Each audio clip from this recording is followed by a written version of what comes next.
your enemies, you basically get them down to 80%, 20% health, and then you execute them, and that refills your power and your health.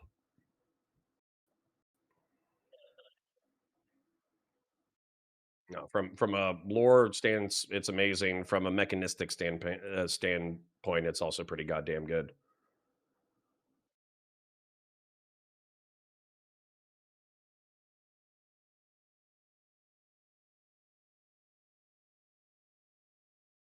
I mean, that's relatively true. This one had maybe 2 or 3 things that were, like, a little bit funky. They weren't world breaking, they were just funky.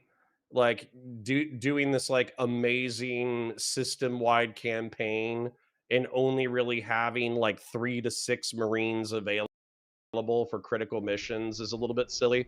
But besides that, it's because it's supposed to be a single player game that can be played as co-op. So that's why there's the team limit. So it's not like world shattering. It's just like I'm pretty sure more than 3 Marines would be doing this mission. So, Yep, I can tell that I'm using this part. I just went live, but I'm using this part to just balance my audio. Um, okay. yeah, you sound like a Warhammer guy that likes it. I went to a Magic event with the judge, and the judge is a Warhammer guy and didn't tell us. While we ate dinner at our hotel in another state, he gave me a 2.5 hour lecture on Warhammer lore, impromptu. Nobody asked for it, and it wasn't bad. If I felt like I was watching a movie, which just goes to the It's insanity hard of not him. to fall. I'll tell you straight up, it's hard not to fall into that. Like literally, people are like, "Hey, so what's Warhammer all about?" And like, I have to remind myself to get in and out in under 5 minutes, because if I'm not in and out in under 5 minutes, then I'm gonna we're gonna be there for a while. I believe it. Like I said, nobody. The thing that freaked me out the most is that the level of detail he was able to pull off the top of his head. I knew this man for a year, didn't even know that he knew about Warhammer, and he presented Yeah. to me like published novel level narrative off the top of his head, to where I had no idea or interest in it, and I didn't tell him to shut up. It was very you guys are on another level when it comes to like nerddom with it. It's and I'm a nerd in like every other facet, but I've never seen a Harry Potter person recite the books to me or nothing like that. It's crazy. Yeah, that sounds about right. All right, everything looks like it's going good. If anybody can't hear me or hear Connor, let me know. Oh, great! It kept my thumbnail from the previous stream. Whatever. Okay, so I asked you to talk. This is important. You are louder than me. Okay. Hopefully that's better then. If it's not, just let me know. Um, I don't want to sound like a dick when I say this, but it is important from the objective of like what I came into this conversation for and all that. I reached out to you to talk about the Snarker stuff in Destiny and like the whole thing that was going on. But this was before. This was right after you made your first video about it, or you did a stream about it. But it was before you did. I guess how would you want to? What would you want to call that video where you talked about the like Destiny's sexcapades? I guess expose Yeah, kind of just thing. just to chronologize that, I don't know what you want to call it, but effectively, from my perspective, on Friday, I felt like Steven was unjustly throwing his weight around in order to pressure adjacent communities to basically ban people from their communities. Yeah. That was the implication, even if that wasn't the statement, and I called out the implication. And then effectively on Friday night rolling into Saturday, I found out about the Brit thing still going on.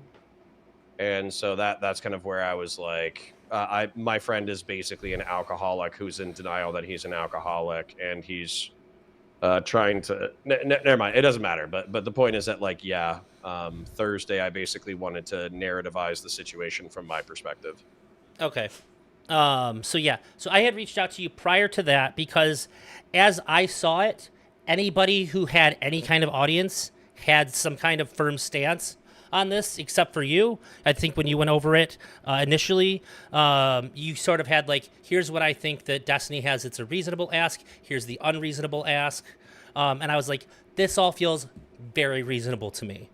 Um, since then, people have reached out, or I've reached out to people to like get some ideas before, and there's the perception that you were biased before that, but like nothing you said in that stream to me felt biased at all. And I was like, this is the guy that I want to talk to about my thoughts.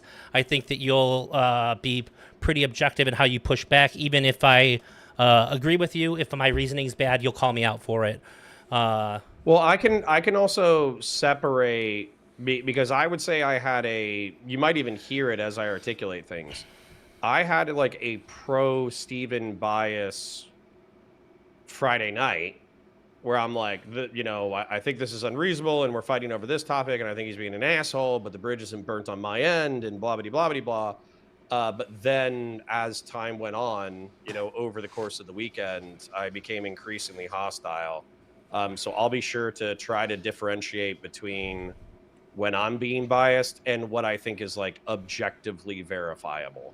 Sure. And so I guess it's also important for me to address that in this conversation, I think that maybe even more than the content of what we say, the optics do matter because people are so charged. Because we're doing this so that our voices are heard, and our voices are filtered through like one of the craziest optics machines that I've seen in this space, maybe ever.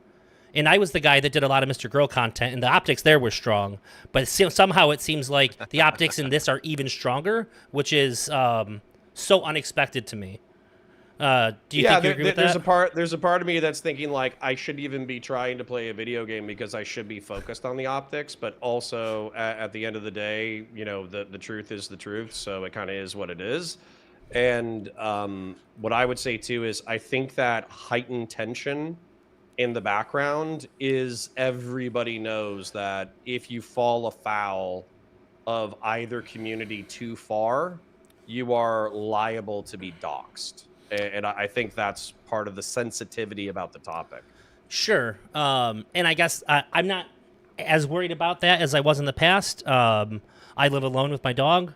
I don't think that I don't think I have anything out there with my current location on it. So I'm not super worried. Despite the fact that it had happened before, I had just had a lot more out there. But yeah, that's not why I care about the optics about it.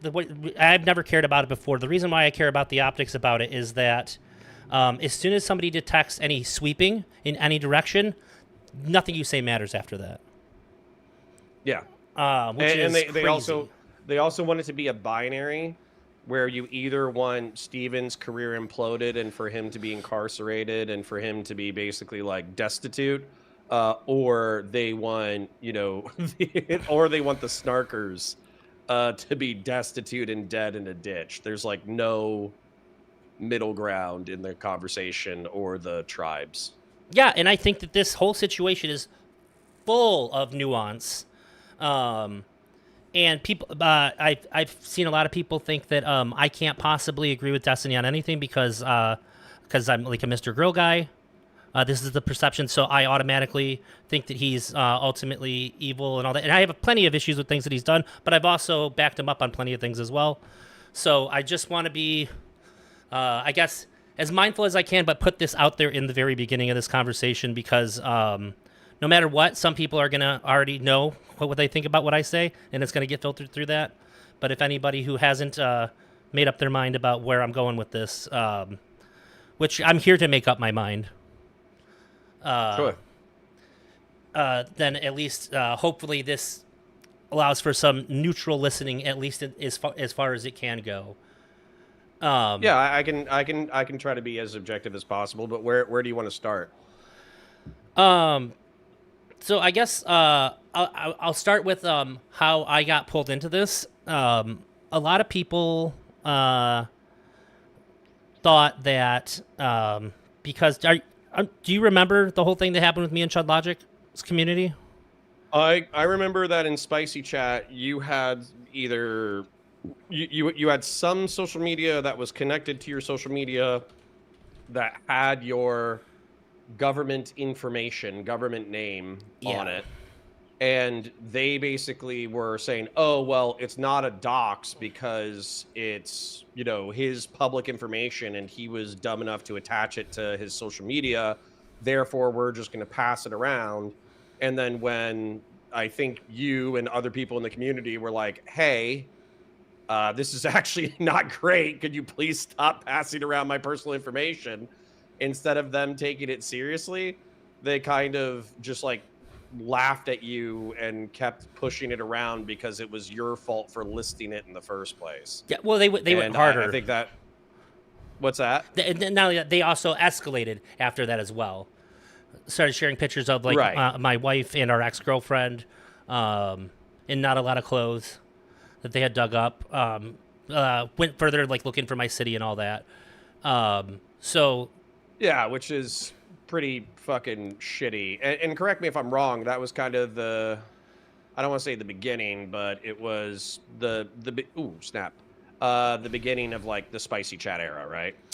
yeah. I think it had just kicked off just prior where they were doing like these hate stream conversations. Yeah. So what set what set that off is they wanted me to do one, and I was like, yeah, sure. Like I don't care what you guys think. But then I seen what they did just prior to that, a few nights before, and I was like, oh, I can't enable this at all. So they were super mad at me for that. I made a video that they didn't like after that, and they was sort of the jumping off point.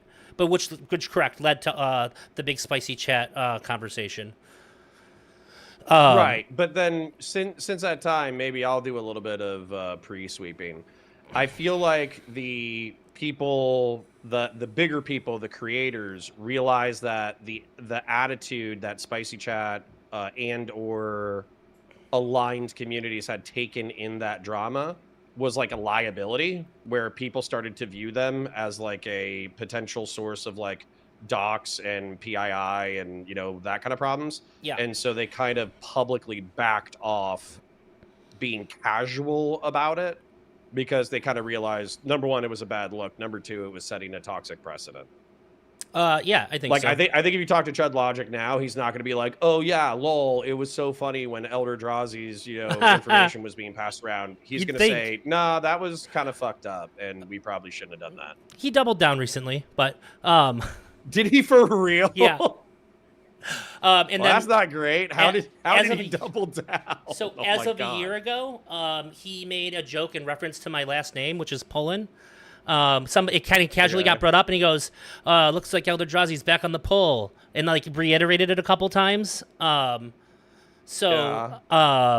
can say however much he's trying to like reveal my name there, which was already revealed, but it's also like lack of remorse for sure. And then after Yeah.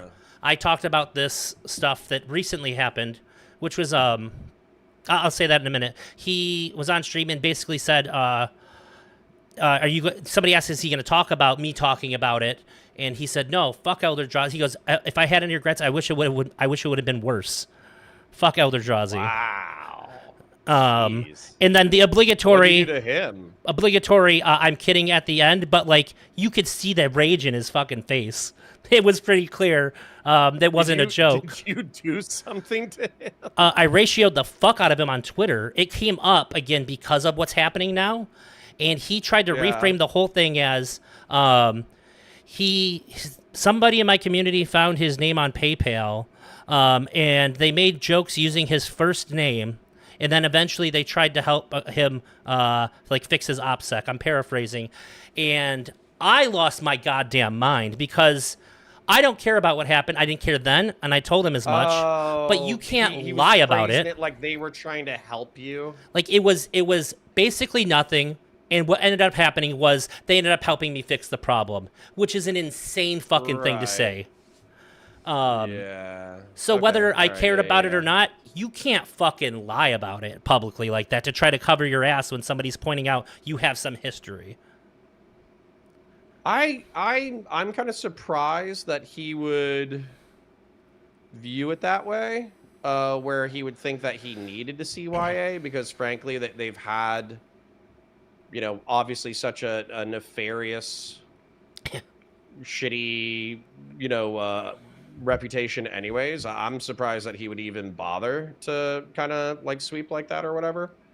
Um, but I would obviously have to take a look at it in order to see it. But here's definitely something that I want to communicate as we continue.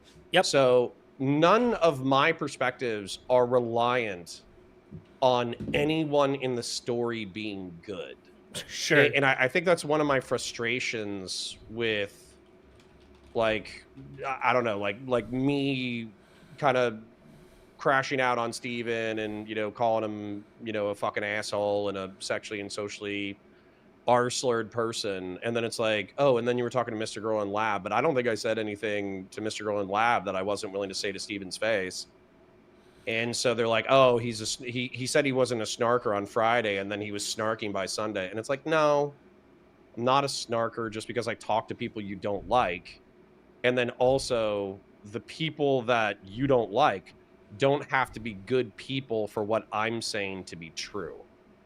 That's true. So that's kind of one of my frustrations is they keep insisting on like a political and social binary, which is just not truthful. Um, what you're saying is true. I think there's a little bit of nuance there that we're going to surely run into as this moves forward. So after that happened, I had some people that I didn't know immediately were like people from the snark community reach out to me, and their whole thing was, I think that people are using that they said this phrase. So obviously this was they all said the same phrase to me, so it was some kind of coordinated attempt to reach out to me. Said they're parading your corpse around, and I'm like, well, one, obviously I understand that if people are against the whole snarker thing, that they're going to use what happened to me as an example of like why this is bad, and to paint a picture of behavior that Chud Logic's community has had, since there's a connection to Chud Logic in all of this. Like that doesn't mean they're parading my corpse around. I'm not and fucking even if they idiot. are, that's one of the frustrating things when talking about this is if you say something that's like socially inconvenient to anyone, but it's true, then it's still true, True. right? So if they say, oh, they're using what happened with your PII, 2 years ago in order to make Spicy look bad, then it's like, okay, well, some people in Spicy might not have wanted, they might have actually been well intended, but there were plenty of people in Spicy who were fucking shitting on me and spreading my information. So why shouldn't they use Correct. that to make you look bad? And not only that, Chudge Logic's response to it in Spicy Chat and all that, well, the way he handled it is that's how it happened, period. Intentions be damned. This is what he chose to do in that situation. I don't understand why that's not valid to call out. To their credit, Yeah. I've seen Well, in Spicy that they've said and that I it think went too that far now. cuts in. To be clear, I do think that does cut in multiple directions. But I think what's good for the goose is good for the gander. So if you're going to say, "Oh, well, this factoid makes Destiny look bad," well, and then this factoid makes Spicy Chat look bad, just because it makes people look bad has nothing to do with whether or not the statement is true. Correct. So that had happened, and I've talked about it, and then I've had people from the snark community reach out to me, and one of the things that I've heard a lot in like more private conversations, well, not just that, it was on my stream as well. Do you know who Morau is? Yep. Morau had called into my stream, and this is maybe the dumbest part of the argument I've heard from anybody, is that the phrase harassment doesn't even mean anything. So you literally can't talk about if It anybody's probably harassing. means something. Yeah, as though this points to literally nothing. It's almost like, have you ever tried to talk to a libertarian about what we should do with the taxes that they're going to take no matter what? They can't have the sure. conversation. They go, well, they shouldn't be taken. Okay, cool. They are. How about we use it for us? You can't have that conversation. Well, it is impossible. They can't have a conversation about what I harassment. consistently hear, though, what I consistently hear from the snarker spicy chatters though, and if somebody wanted to delineate them culturally for some reason, that's fine, they could. But what I hear consistently from them is like, where is the line? Because if we're eliminating talking hard shit about people on the internet, then that's like all of Twitch and YouTube politics, right? Like it is obviously there's real ideologies and there's real political concepts and there's analyses of history and all that kind of crap. But there's also a healthy chunk of interpersonal drama and shit talking. So what is the line between abrasive shit talking and harassment? And I think that's one of the things that is difficult for people to articulate. Well, the problem though is that I don't mean to sound like John Oliver here, but like somewhere for sure, there that line does exist. Yeah. Yeah. For sure. But I think because they're being castigated as these like life ruination, doxer, IRL. I don't even know if there's any allegations of IRL stalking and harassment besides swatting. But they're saying that their behavior is being mixed in with Kiwi farmers. Yep. And what I would argue, so for instance, like there was the person who put Wix docs into the Snark server, Mm-hmm. right? And so what I'm saying is, if you're going to do this doxing campaign, then you wouldn't dox JStock unless you had some kind of evidence that number one, I don't think you should be doxing at all. But if you're going to dox, then that's your target, because that person was spreading PII. That person was, being blasé about spreading PII. That person was laughing at a dox. So you target those people. But what's being used by DGG is they're saying, oh, well, they're all in on it together. Therefore, if a Snark server member does one dox, then we can dox anybody in the server. And while I think that's like ultimately on snarkers for how much risk they want to take on the internet, for instance, like I've been doxed, I'm doxed right now. So people have my government name. Okay. I also have my government name. So it kind of depends on how casual you are about your PII being on the internet. Yeah. But I think that what the snarkers are appealing to is a sense of freedom of speech, where if you use this, if you constantly threaten to dox everybody who is talking abrasive shit about you, there's obviously an intended chilling effect for people talking shit about you. Sure. Do you think that we need to have some kind of pushback against? So, I guess if somebody's doxing somebody, and we know that it has and can lead to swatting, this to me, especially is like these are the kinds of communities that we would be worried about swatting. To me, if you swat me, that's attempted murder. Period. You don't know if I have a gun in my house. Also, I have a dog in my house. If somebody swats me, no, you could, and my dog gets easily killed, get somebody's dog killed. You could easily get a family member injured or killed. Yeah, it's very fucking serious. Absolutely. So I think that the way that these communities behave overall, when it comes to like once doxing happens, you're not just playing with fire. You're playing with firearms, in my opinion. Well, right, but at the same time, so for instance, like let's say that person does a dox, but you don't have evidence of a SWAT, right? Should Correct. you, because they're trying to set up like they keep using the word tit for tat while misusing the word tit for tat. So should you, based off of like a moral analyses of the scenario, let's say somebody doxes Wick, right? Yep, Should they we did. SWAT that person? No. Because they're a part of a community that's engaging in edgy behavior that is resulting in potential real world harm. So should we, what should we do with that person? It's tough, but I gotta say that I don't think that doxing back is the answer, and I think that it leads to the ruination of this space entirely. Well, and that's where in my opinion, that's where we're at. Because effectively, I think I always like, especially this past week, when I was pretty sensitive, I was talking shit and I was like, oh, DGG's doing this, DGG's doing this. 90% of DGG is not doing this. Okay. That's A, true. a third, a third of DGG doesn't even give a fuck. They're going to Steven for fucking political takes. They know that his personal life is a fucking mess. Right. That So feels fair. they're not even like worried about this drama between me and Steven at all. Then I would say a third of them they might be aware of the situation. They might even care about it a little bit, but they're not going to actively participate in any kind of like online harassment. They're not even going to bother to comment on the scenario. They're just going to consume the content and they're going to move to new content when it moves to new content, right?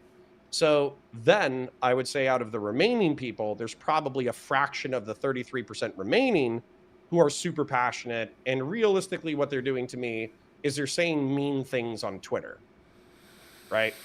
So Yeah. my response is going to be very. I'm basically not going to have a response.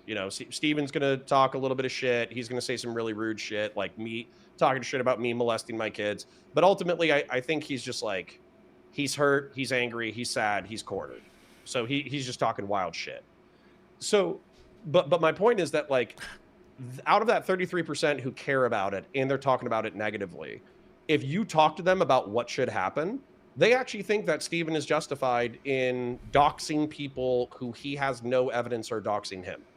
So if I say, hey, it's quite clear that this person posted PII in the Snark server, and so based off of your tit for tat, you should be willing or able to dox that person, but you shouldn't be doxing anybody else. They go, no, that's not far enough. J-Stock and Queen are responsible for the community. Therefore, they should be doxed. And it's like, holy fucking shit. Like, you are just, I get accused of being mind raped. I feel like they're mind raped because they're not thinking critically about the situation at all. It kind of feels so. I think that I agree, but I think that on both sides something different is happening. I think on Destiny's side, I feel like he's losing it. I've watched Destiny for 5 years before I ever turn on a webcam. So we're looking at like 8-9 years now. And I've never seen anything like get to him to this degree. The closest would have been like Mr. Girl stuff that I've seen.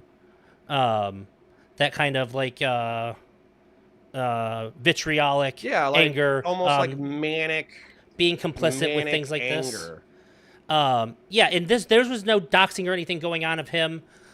In that all that had happened at the point where Mr. Girl got doxed, and I talked to Destiny about it on his stream and informed Destiny that his audience was doxing him. He said, "I don't give a fuck." The only thing that was going on then is that he knew that Mr. Girl was writing a report. This is almost a year before the report came out. So there was already a standard set by him that he doesn't care about that, which shocked me. That's when I stopped being a fan of Destiny as a person at all, and like only cared about the content he was putting out, because that seemed to go against all the morals. And a lot of people, I would say a shitload of people are still there. That's where people are like, oh, what do you want? What are you trying to accomplish? And it's like, listen, I'm just trying to articulate the truth. I don't think that a lot of people, I don't think there's like going to be an exodus of like DGGers who are going to be like, oh, Connor's totally based and correct about everything. I'm going to become a passionate member of the COG. Like, no, I think they're just gonna, I'm just articulating the truth as I see it. Maybe a few people will chip off, but realistically, most people are probably still just going to watch Steven for his political takes, and they're just going to ignore his personal life. Well, I kept on watching him for political takes, but criticized like the drama and personal stuff. I didn't so much ignore it, and I think that's sensible as well, because there's a pattern of behavior there. So I don't see there's like much of a moral high ground to stand on when prior to any of this happening you were complicit in your opposition being doxxed. So I that part's kind of an issue to me. Um, but then like you said, this is sort of instead of like it feels like mutually assured destruction is what everybody's agreeing on, but they're actually firing the nukes in slow order. Yeah. That was something that I took away from the conversation with Aiden because Steven was like, "Oh, well, this is why unilateral disarmament isn't a thing and there's multiple people who have nukes." And I'm like, "Yeah, but like in the real world, people are not firing the nukes, and here we are." And the nukes are doxing and swatting, you Yeah. know? Um, and I don't know. I think this conversation starts to get a lot more nuanced for a lot more people when somebody gets hurt or injured because of a SWAT. That is honestly, if people don't chill out, that is what I'm expecting to be the next thing. It has I'm to. expecting someone to either like get fired and then make a huge stink about it on the internet, or I'm expecting somebody to get hurt in a doxing or a swatting, and then that'll be the thing where people will be like, "Oh shit, this is real." And I seen this, and I just want to preface by saying that I've never left Spicy Chat or I've never left Chud Logic's Discord. I have seen the attitude in there when this got brought back up, revisit like when things happened with me, and they said things went too far and all that. I do see a change in behavior, but at that time, I seen people laughing at the idea that like another person that they like harassed really hard might kill themselves. So this is also sorry, unalive themselves. I'm not trying to get you demonetized here. No, no, I don't care. Um, this is also a The possibility. Oh, it's 100% a possibility. Matter of fact, one of the interesting things about that is Kilo, as much as Kilo has been maligned as a spicy chatter, President Sunday, Mr. Girl fan, I haven't Destiny seen anything Snarker, damning on him. whatever. One of the things that I saw him do after the Pixie thing broke was he said, "Hey, listen, like I do not like Steven, right? Like I think Steven's a bad guy. But I also think that, President Sunday was quite sociopathic with the way that he conducted himself. And he effectively said, "Oh, well, if Pixie commits suicide, that's just the price we have to pay in order to expose Destiny." And I'm not saying that like that necessarily, if you do a moral calculus and you truly think you're preventing additional harm by taking a risky action, that is something that you can do. But yeah, when you say, "Oh snap," like it's possible that someone's going to fucking kill themselves, I think you should weigh the way that you conduct yourself pretty aggressively. And that's the other thing. Yeah, So here's just bringing up my part of my frustration with Steven. So obviously, like Anavoir and Pixie have been brought up as suicide baiting, mentally ill, whatever women. Well, Britt was literally telling me within like 10 minutes of us talking again, after not having talked for 6 months, that when she's talking to Steven, she's elated and she's happy and she's this and she's that. And when they're not talking and they're not on good terms, she's suicidal. And it's like, how many times are we going to do this cycle? You know?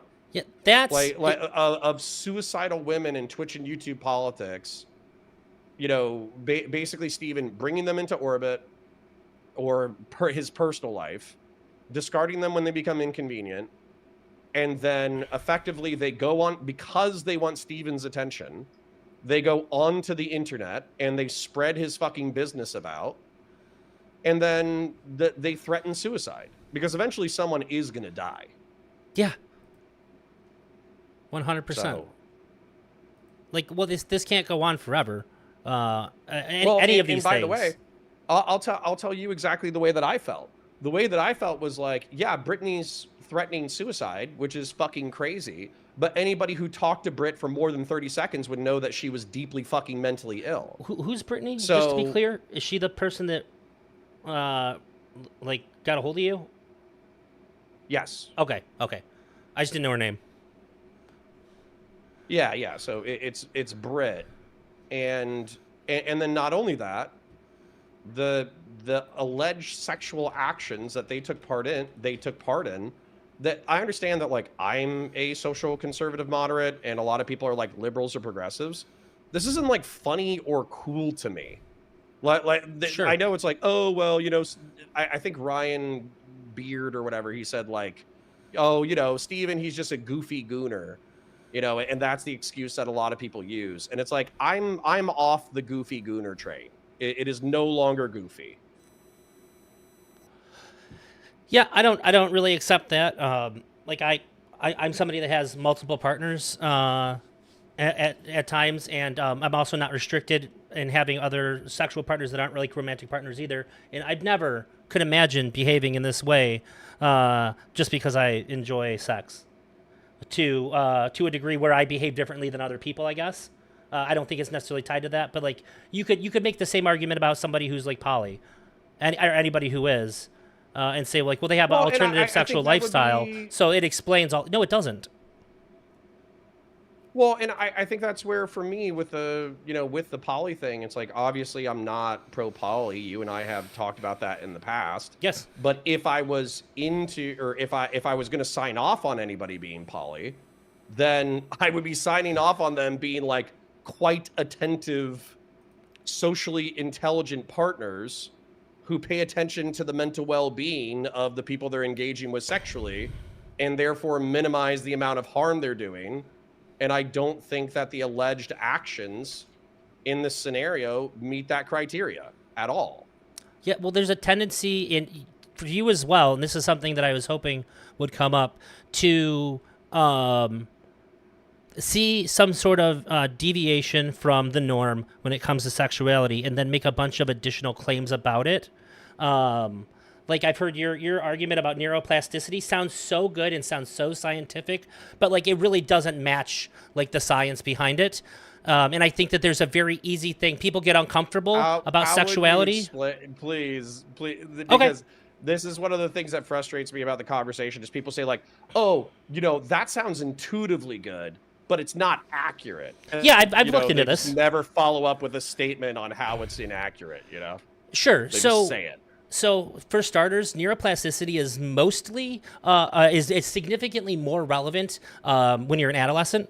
This is why kids can pick up things like chess or Go very well and be like at a professional level when they are like 7 or 8 years old. And like it just seems to defy all logic. It's because it's very strong then. When you're an adult, the ability to like rewrite pathways and strengthen them is much weaker, which is kind of like you can't It teach an might old still be dog new weaker, tricks. but it's not Well, non-existent. but here's the thing too. It does not seem to overwrite things. There's no evidence to suggest that this overwrites things that are like hard encoded into you anyways. So like Sure, but if we had, sorry if I'm pressing you a little bit, but I do by think all this is means. interesting. The So yeah, but let's say that you had someone who they're let's say they have like an ephemophilic primary attraction. Sure. Okay, they're just attracted to teenagers more than they're attracted to other people, but they're attracted to adults secondarily, right? Can I just Then ask? Can we change the hypothetical to something that is also very extreme but not quite so emotionally charged? I just go well, CNC. I mean, Can we use CNC as an uh, example then? why? Sorry, I'm just Because it's confused why we would. it's very extreme, but it doesn't pollute the way people think about it the same way as it would as a minor. Um, See, so I'm not saying we can't for the sake of the conversation, we Yeah. can, but the reason why I get frustrated is because it's like Well, because if the we're neuroplasticity not argument's talking about true. CNC.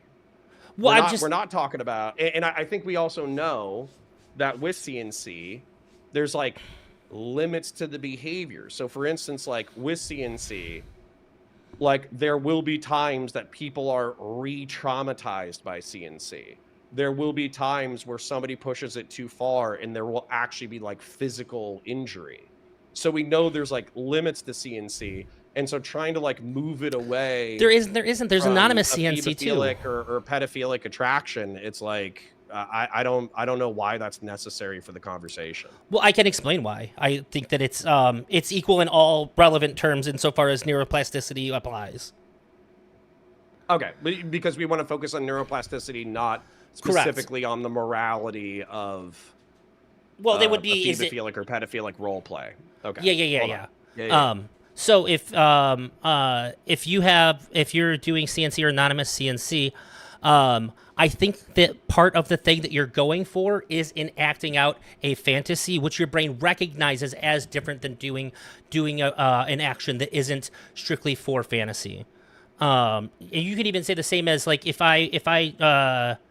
somebody was jerking off to like step sister step brother stuff, part of the reason they're doing it is because they know they're doing something that's like naughty.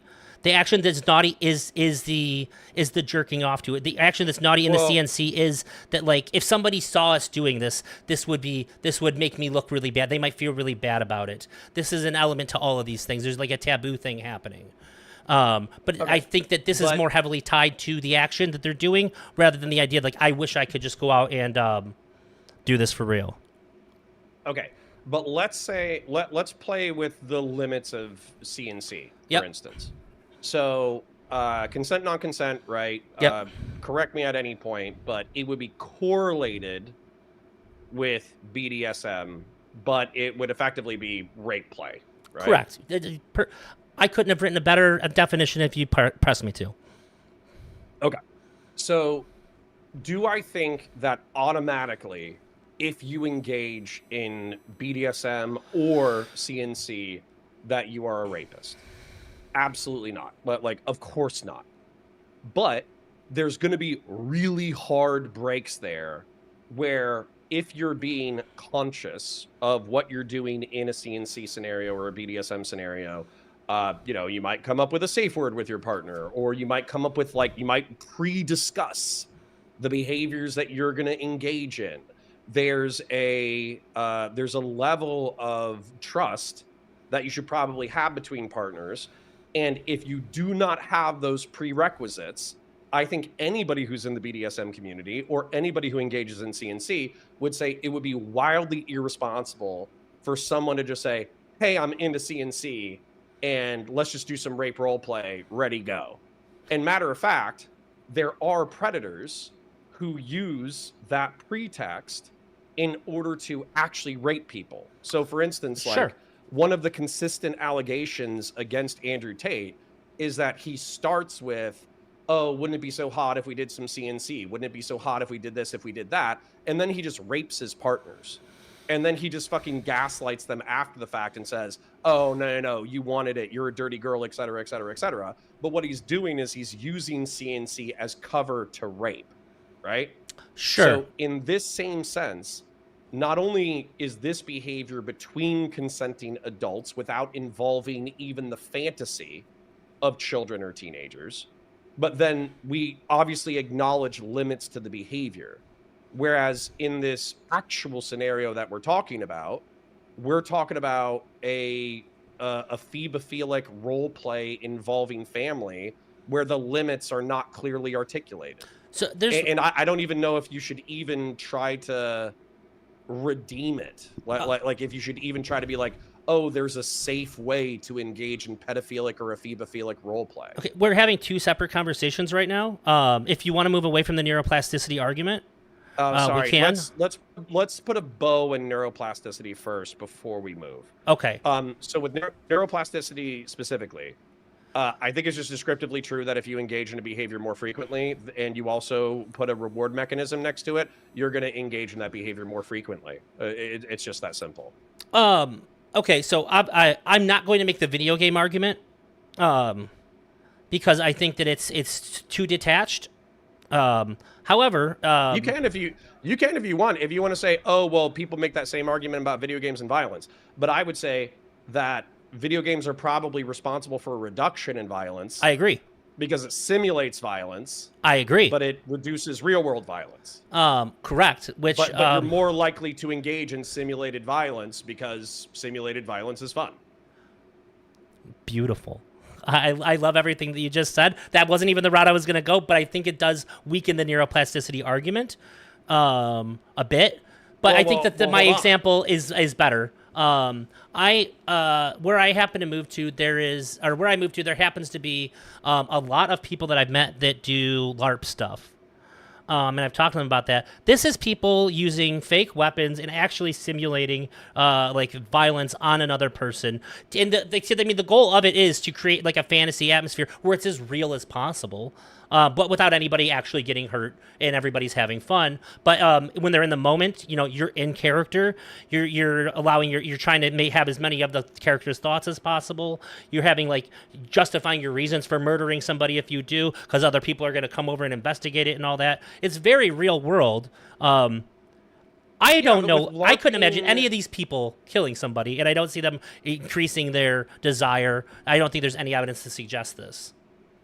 well, hold on, because that's not totally true. Because so, for instance, like milsim, airsoft, paintball, I'll agree with you that it's not more likely to result in a homicide.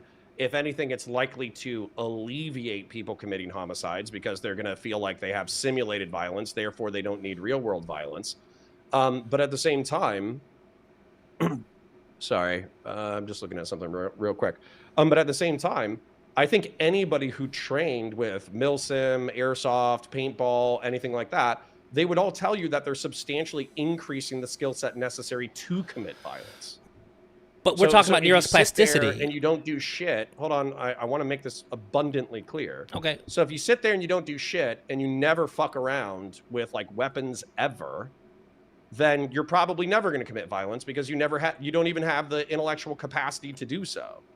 Whereas if you actually train in simulated violence all the time, then there's you are increasing your capacity for violence regardless of whether or not you ever enact them. You're increasing your capability of being able to get it done, but I don't think that you're increasing your desire or draw towards this action, because we have hard limits built into us. Like our brain has things that like we just won't do. Like if I said, Connor, I want you to go and harm somebody physically, and I'll give you this much money. There's probably not enough money. There's probably a level of harm where it doesn't matter how much money I offer you. You're going to say, that's off the fucking table. And you don't, and for me to say, well, why is that? You don't even need to give a reason why, and everybody listening knows that there's no reason needed, because we are hardwired with some moral ideas that are just so deeply embedded in us that it's just not going to happen. And I don't think any amount of simulation will increase that draw. With neuroplasticity, because I don't think we're getting necessarily, like, you made a statement and then I made a statement, and I don't think these statements are necessarily in agreement, but I still think my statements are true. Well, they've researched this, and the research agrees that there's not an increase. The number one point you made is that neuroplasticity reduces with age. Okay, that's granted, but at the same time, that doesn't mean that neuroplasticity in adulthood is eliminated. Also, additionally, aren't there a shitload of fucking people in Twitch and YouTube politics who are like getting out of high school and going into college? So their neuroplasticity isn't set either. So there's a shitload of people in Twitch and YouTube politics who are 18 to 25. And so whatever behaviors you encourage them to model are behaviors that they're more likely to entrench for the rest of their lives. There's a difference between what you advocate for and what you do. I kind of reject... Well, there's a difference between, you're saying this person is bad because you were saying Steven's bad because he's doing this, not Steven's bad because he's in this scenario because he's encouraging teenagers to do it. That wasn't the argument that was being made. I think that's part of my argument in the past, though, has been normalization. So for instance, like with food shops, part of my beef with her being normalized as a DGG champion is the fact that I think you're normalizing her as a participant in the space when I think she engages in what I think is antisocial, egregious behavior that I don't want to be around. Yeah, and I backed food shops up when that first happened, but when then she tried to say anything about what you've done, which is the most vanilla shit I've ever heard in my entire life, no offense, I was like, you can't, like you're not the one, you can't say nothing. Like I think both of what you guys did is fine, also, but like you have no room to stand. That was insane. And then also implying that like basically me saying the reason why I don't like her is because I have a secret fetish and I actually want to do what she does. Like, no, that's not what's happening. She can't speak on it. Gross and repulsive. If somebody has an issue with it, it can't be her publicly. It can't be.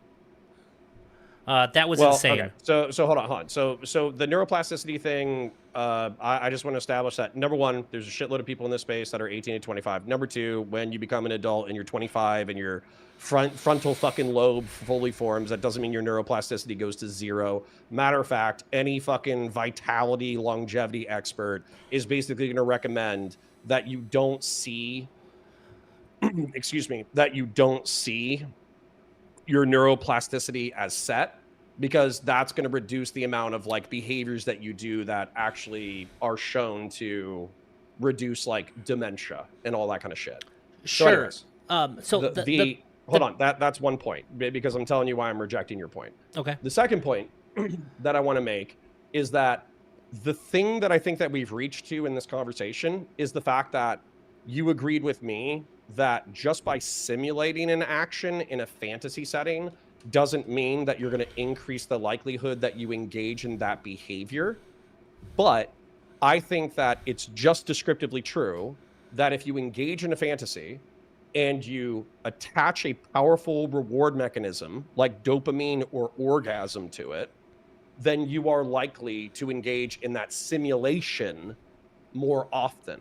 Yeah. So now we would, in my opinion, we would be getting into the morality of what we're choosing to simulate, which would be separate from neuroplasticity. So you actually said when you brought this up, you said, "Explain to me why somebody would be doing why somebody would be doing what you just said, creating a reward system for something that like you see as antisocial, like, if there's no positives for it, but we know that there's positives for it.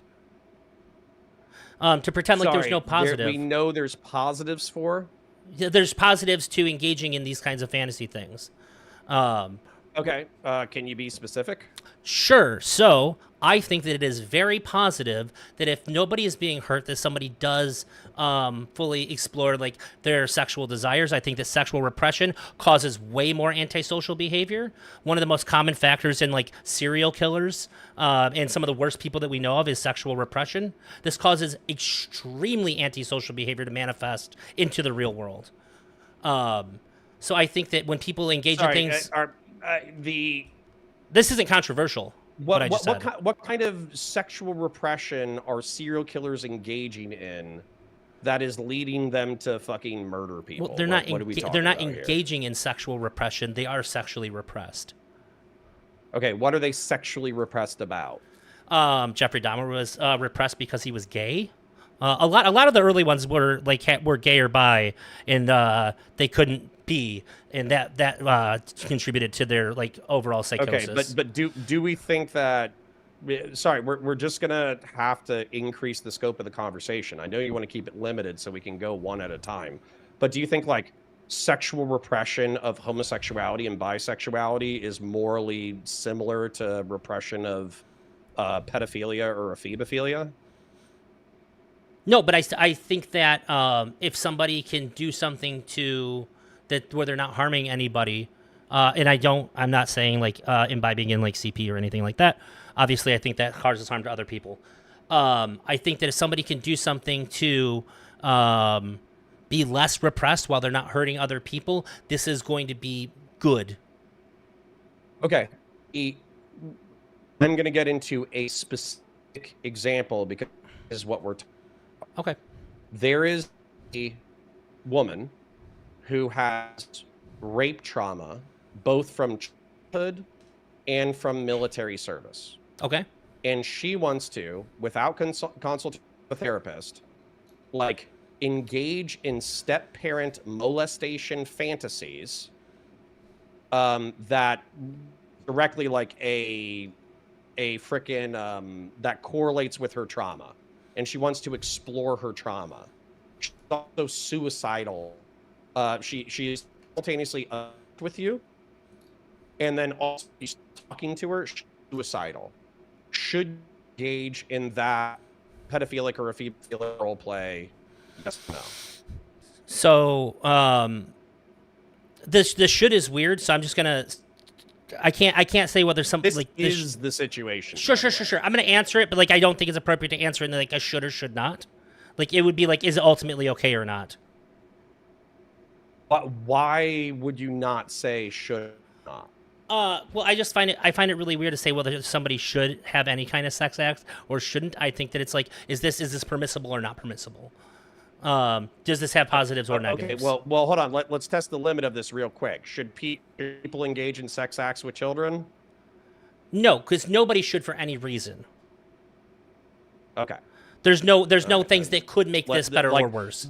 the reason why I asked that or said that, even though I knew the question was gonna 99% be what I thought it was gonna be, like I think we can frustrations with liberals is they always like statistical, articulable harm before they say that something is like antisocial and shouldn't be engaged with.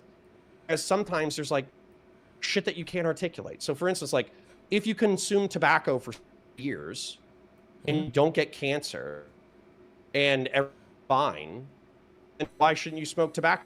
No harm. You didn't get COPD, you shouldn't get cancer. As a correlate, we do know that you shouldn't smoke tobacco, even if there's people who can smoke tobacco without deleterious physical effects. And so for me, it's like, it feels very copy. You're like, oh, well, in this instance, there wasn't any deleterious effects. Therefore, it's okay, even if we know a bunch of correlative shit goes with it. But I don't know if we know a bunch of correlatory shit about this. So Listen, Elder Drazi, I'm just going to tell you here, yeah, jump to the fantasy of molesting children is bad by itself. Okay, I understand I that think in the there's an liberal and inherent progressive difference. world, you guys will make fucking arguments of like, oh well, if nobody gets harmed, then what's the problem? Well, no, you said and No, there's no good. When wrong. you argued it initially, when I watched you argue it, you said, "What's the good?" Like you said, like they shouldn't be doing this thing that could cause harm if there's no good to come of it. Can you point to a good? And I can say I can point out a good. So it does. It puts Okay, a. I think your good isn't worth the risk, and I think it's insane. But sorry, continue. I'll try. Listen, I'm not trying to. I'm not trying to like just like moral frog and spurg out. But at some point, I might just moral frog and spurg out, just because it's like, Okay. what are we fighting about? Like, Well, what are we fighting for? well, let me just ask you this: do you think that this is my actual beliefs, or am I just like standing some like weird philosophical framework to like fuck with you? No, I think that you there's a ton of liberals who basically are they need an articulated harm in order to morally judge any action.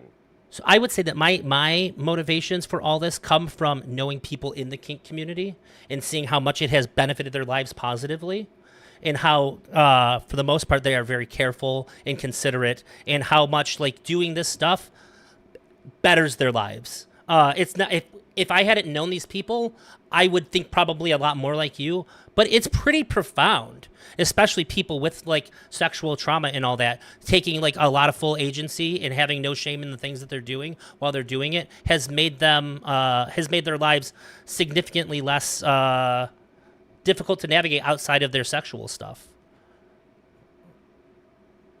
Is not a cause for concern for you already, that the people primarily benefiting from the kink are people who are already sexually traumatized?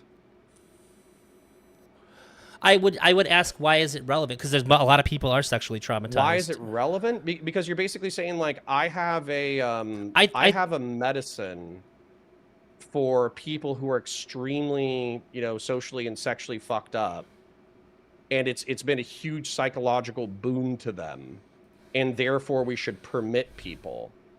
But like why wouldn't it be alarming to me that part of the argument is like people who are extremely psychologically and socially fucked up find benefit in it?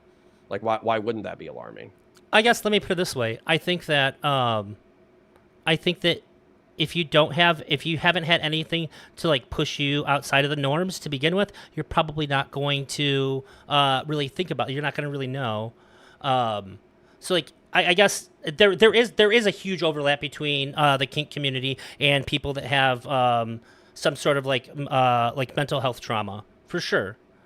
I think just Well, having and mental health and trauma. to be clear, we are all everyone has some trauma, right? So I'm not trying to Sure. I'm not trying to be like, oh, there's normal and then there's freaks. It's I, like, no, well, I'm granting you that like there's a everybody's a little flavor. fucked up. There's a flavor of like mental health stuff that goes on in the kink community that you kind of see.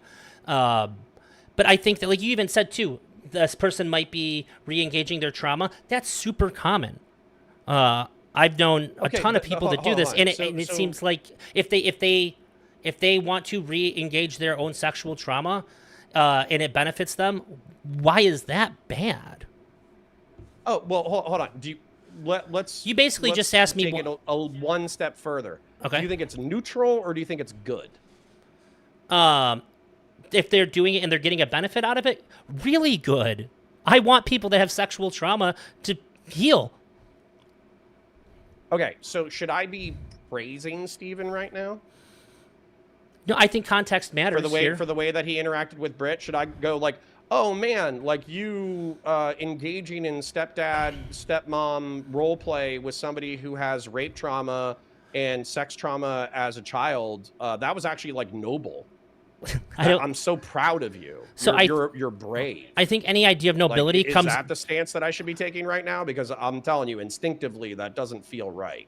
No, what I would say is that when it comes to Destiny, there's a couple of factors at play here. One, he's not the one who's trying to work through his shit, at least so far as this has been framed, as far as I know, as far as he said. But so like he's getting something he wants out of it. So like it's not noble. This is an exchange. Obviously, two people are looking to get something that they want out of it, which is okay. However, when I look at the context of how Destiny has engaged with people, especially vulnerable people, I would say that this is when I start to say, you really ought to know better about this. It seems like you're repeating a pattern of behavior that I have seen that causes harm to the other person, and you don't really give a shit when it happens. So you're not the kind of person that I would say should be like if I guess maybe if he was like, hey, before we do this, read this fucking report somebody wrote about me, I'd feel a bit better about it, as silly and as unrealistic as that goes. But I would still say that like you're probably not the guy that I want doing this. If I'm understanding you correctly, you're trying to differentiate kink and a phoebophilic or whatever role play away from harm because you think that there is a way to engage in this behavior that doesn't cause harm, and you think it's either neutral or good. And in your experience in with the good actors, you saw people heal from their sexual trauma, yeah, as a result of participating in some degree of kink.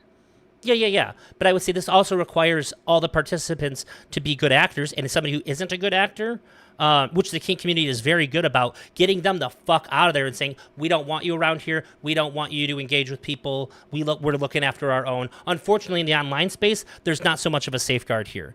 And I'd say that the thing that Destiny did wrong is being the kind of person that is harmful to people in these kinds of vulnerable situations.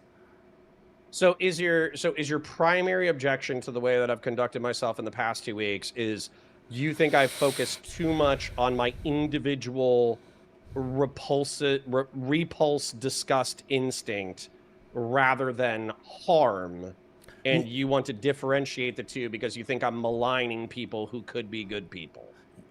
Well, I think that is bad, but no, that actually the thing that I thought was the worst thing that you did is, so this is what I saw. You said, Destiny said, why give me a reason why people would want to hate me? Because you made the argument there's people that have legitimate reasons to like really hate you, which could lead to them doing like unhinged shit that we don't agree with. And he's like, well, give me an example. And you said Israel, Palestine. He dismissed it like right away, and you're like, okay, fair enough. And then you went into this. I don't know if I said fair enough. I think people legitimately hate Steven over Israel. Well, sorry, you didn't fight on it. My bad. You guys didn't spend a lot of time fighting on that, and then you use this as an example. And can I just articulate this real quick because it was a frustrating part of the conversation. I thought that statement was so on its face laughably absurd that I didn't even bother challenging it. Like the fact that there would be some Muslims on the internet who would hate Steven to the point that they might dox, swap, white or threaten atheists him. would be furious with I him think it's in this absurd space. to pretend otherwise. People that engage in this space that are white atheists who have no religious pulling or whatsoever, who just happen to be on the side of Palestine, might fucking hate him for it. You don't even have to go to Right. extremes. That is a brain rot subject if I've ever fucking seen one. So yeah, I think that he's obviously he dismissed that in a very bad faith way. But then to move on to this, when there is a lot of other things that are optically better, and you in this, the optics actually matter. I hate optics. I hate talking about it.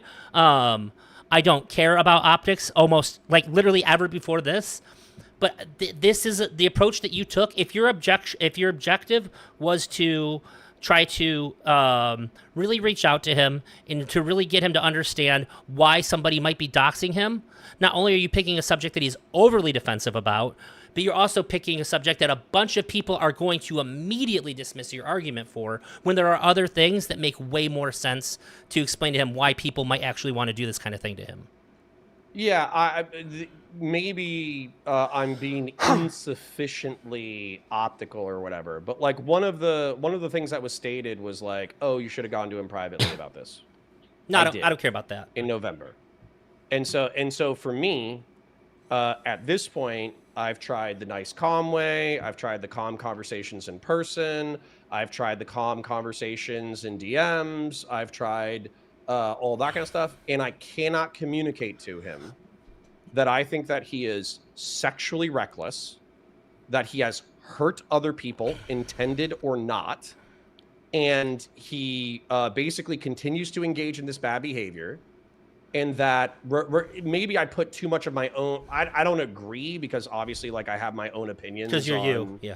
like moral kink shit or whatever. Yeah. But at the same time, like, regardless of how, maybe in order to communicate with the liberal or progressive audience, I put too much emphasis on my individual disgust with like ephebophilic and pedophilic roleplay. But at the same time, like, I no longer care about communicating this in a subtle way. I've tried communicating subtly. It has not done a fucking thing.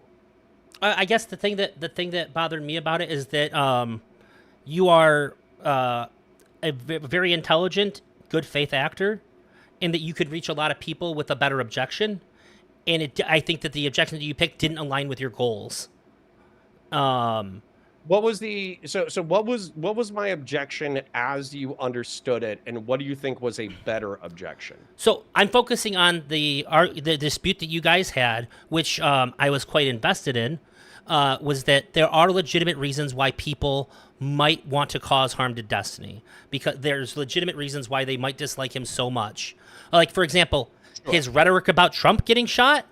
Oh my God. You can't even argue that. I know people who fucking, dude, I know people like Augie RFC, for instance, who are like, the only reason why they're not total Destiny death is because they don't care that much. But if you ask them what they think should be done with Destiny, it's basically totally Destiny death, and it's over his Corey Comparatori statements. What's that? I didn't exist in this. So Corey Comparatori was the firefighter who got killed at the Trump rally.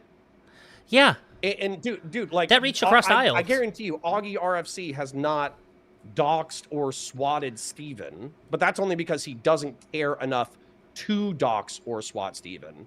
But if you asked Augie RFC what he thinks should have been done with Steven around the time of Trump's attempted assassination, he would have said TDD. He would have said, like, this dude's career should be ruined. Yeah, he should be sued into the fucking ground. If he's committed a crime, he should be incarcerated. He should be banned from all platforms. Like, I almost guarantee you that maybe he's like calmed down since then. But around the attempted assassination of Donald Trump that resulted in Corey Comparatori's death, I almost guarantee you Augie RFC was like TDD. And he's a conservative, by the way. Sure. So let me be clear about something. So, like, this is me being frustrated with you for the things that I think are bad about Destiny that I don't agree with Destiny on, and you had a chance to like really criticize him. And Destiny right now is acting so crazy, it's so unhinged in a way that I've never seen him before, that I think that to come to him and then make this bad argument at a time where it's like really important for people that are good faith like you, historically, that I've known you to be, to make better arguments, and even more so if he's your friend. Also, I do agree. You did good by going to him privately first. That's great. That's what I would expect you to do in your relationship. But you have this argument with him then. I think it's important to call him on things that he can't make, like, certain appeals to. As soon as you bring up Anivor, he has such a shield. He has the most rehearsed, the most gone over shit that he can spit back out at you, that it's just ineffective. And I think that he does Yeah, need to get called out you for the say kinds of shit that he's but doing. does it work with anybody besides DGG? I'm serious. Like, if you talk to Dan, even Dan is like, oh, that's fucking, oh yeah, self-defense sexting. You know, I had to sext Anne of War in order to get her to stop harassing me. That's one of the fucking dumbest things to have ever been uttered on the fucking internet. The fact that he continues to utter it and it continues to be like accepted by broad swaths of DGG, I don't think is an indictment of you know, whether or not the argument is strong. I think it's an indictment about whether or not fucking some sections of Steven's arguments are just fucking absolute fucking sycophants who will accept any fucking dipshit argument. Wait, you weren't trying to hurt him in that conversation. You were trying to get him to see the error of his ways in this whole snark drama stuff. Well, depends on the day, right? No, I'm saying in for that in instance, that moment. On Friday, yeah, Friday was when I said, you don't think there's any legitimate reason for people to hate Yeah, me. and I'm arguing I was from not that. trying to hurt Steven at that moment at all. I'm empathizing with the person that you were on Friday, and I was saying that the arguments that you made were bad for that person that you were on Friday. Okay. With the intentions that you probably, had. Yeah. Sorry, I'm mixing up Saturday, which is the sexual indictment. Because this isn't that into the conversation. This really isn't about me saying like, "Hey Connor, you were fucking stupid on Friday." What I'm saying is, "Hey Connor, that I think that Destiny is doing bad things." You really brought a really good point up to him, and that point fumbled because of this. And so I'm talking about it because I want to like put it out there that you were correct when you said that there's reasons that people have to legitimately hate him and want to go after him, and that he's snaking away from it every time somebody tries to do it because they're not bringing up real things, and lets him justify the doxing and things that he's doing on his end, which is fucking insane. And that's why I really care about that. I can accept that. As a matter of fact, that's not even my own criticism of myself on Friday. My own criticism of myself is that effectively I went into it kind of like already angry. That basically like you know, we've known each other for 6 years. We've been IRL friends for 2. Yeah. And you're being such a fucking pussy that you can't tolerate Doobie being in chat and like that's worth severing a relationship over.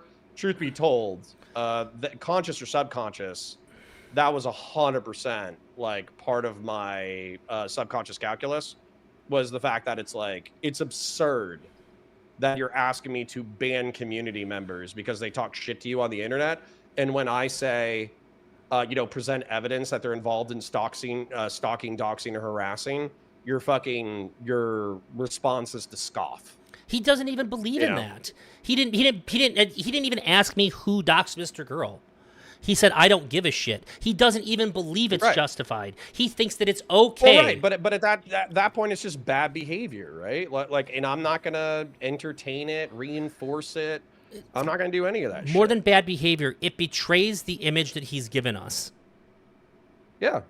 And I think that that's a very relevant point to bring up to him when his audience is watching.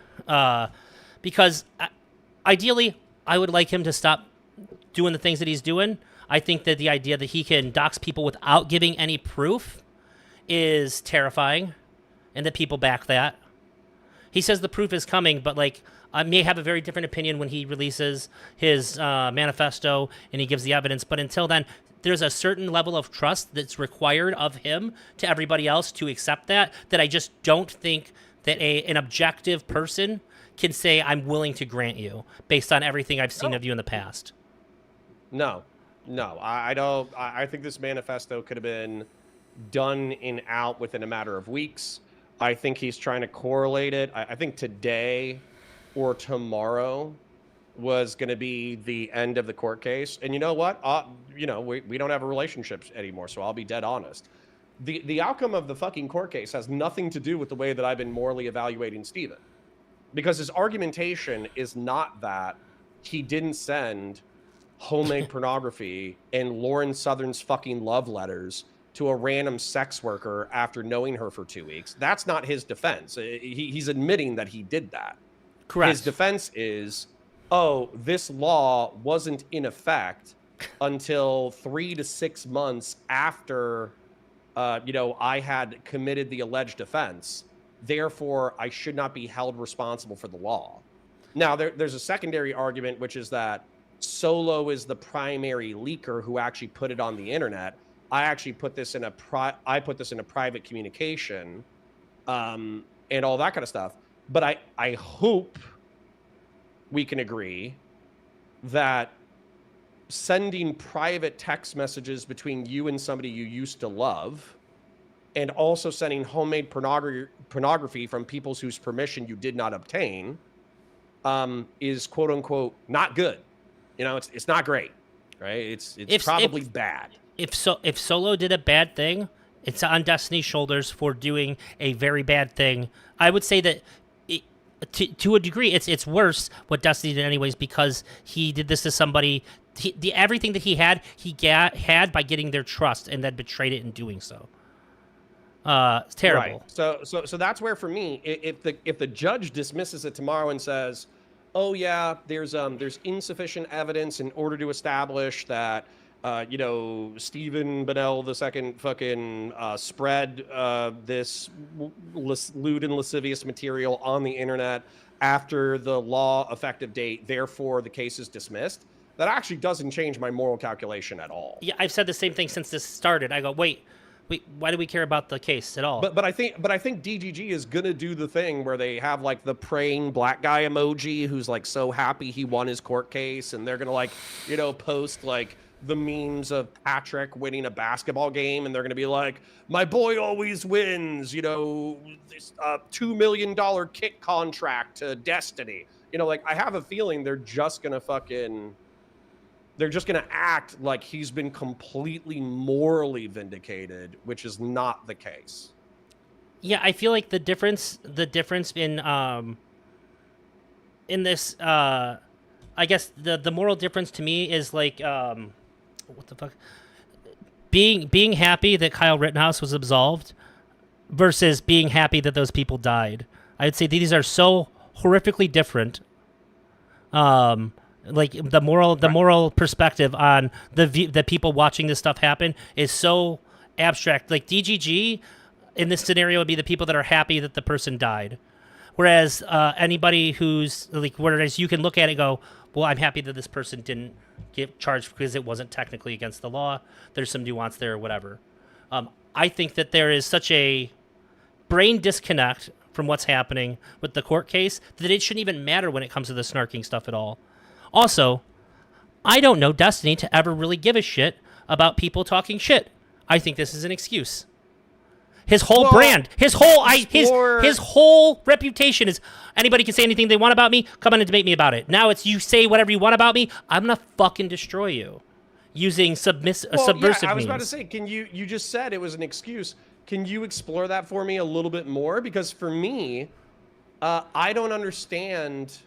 I was kind of telling you, or I was asking you, it's like, it seems like the snarkers are looking for a firm line, which I understand might be difficult to articulate. Yeah. But they're looking for a firm line of when does criticism become harassment? Yes. And so if Steven says, oh, well, when you DM my family members, when you swat me, when you publish my son's PII to the internet, when you say that you're going to follow my son around and, you're basically going to make it really hard for him to get a job, I consider that harassment. I'm on board with all of that. I agree with him. All of those things are harassment. But however, he has not evidenced that the people he's attacking are the people engaged in the harassment. That's why I said, too, in order to do something like this, there has to be an enormous amount of trust that you have in order to... I think that's almost an impossible level of trust you need to have without providing any evidence to it. But, also, Destiny hasn't shown himself to be an honest, trustworthy actor, period. So I think that it is extremely reasonable to criticize these choices without any evidence, even more so than like other people. But I would say that where does harassment, where's the line for harassment? I would say with Destiny, it's further than your average person because he has made a career out of inviting it. He's made a career out of bringing people on that have said horrific shit about him and then destroying them.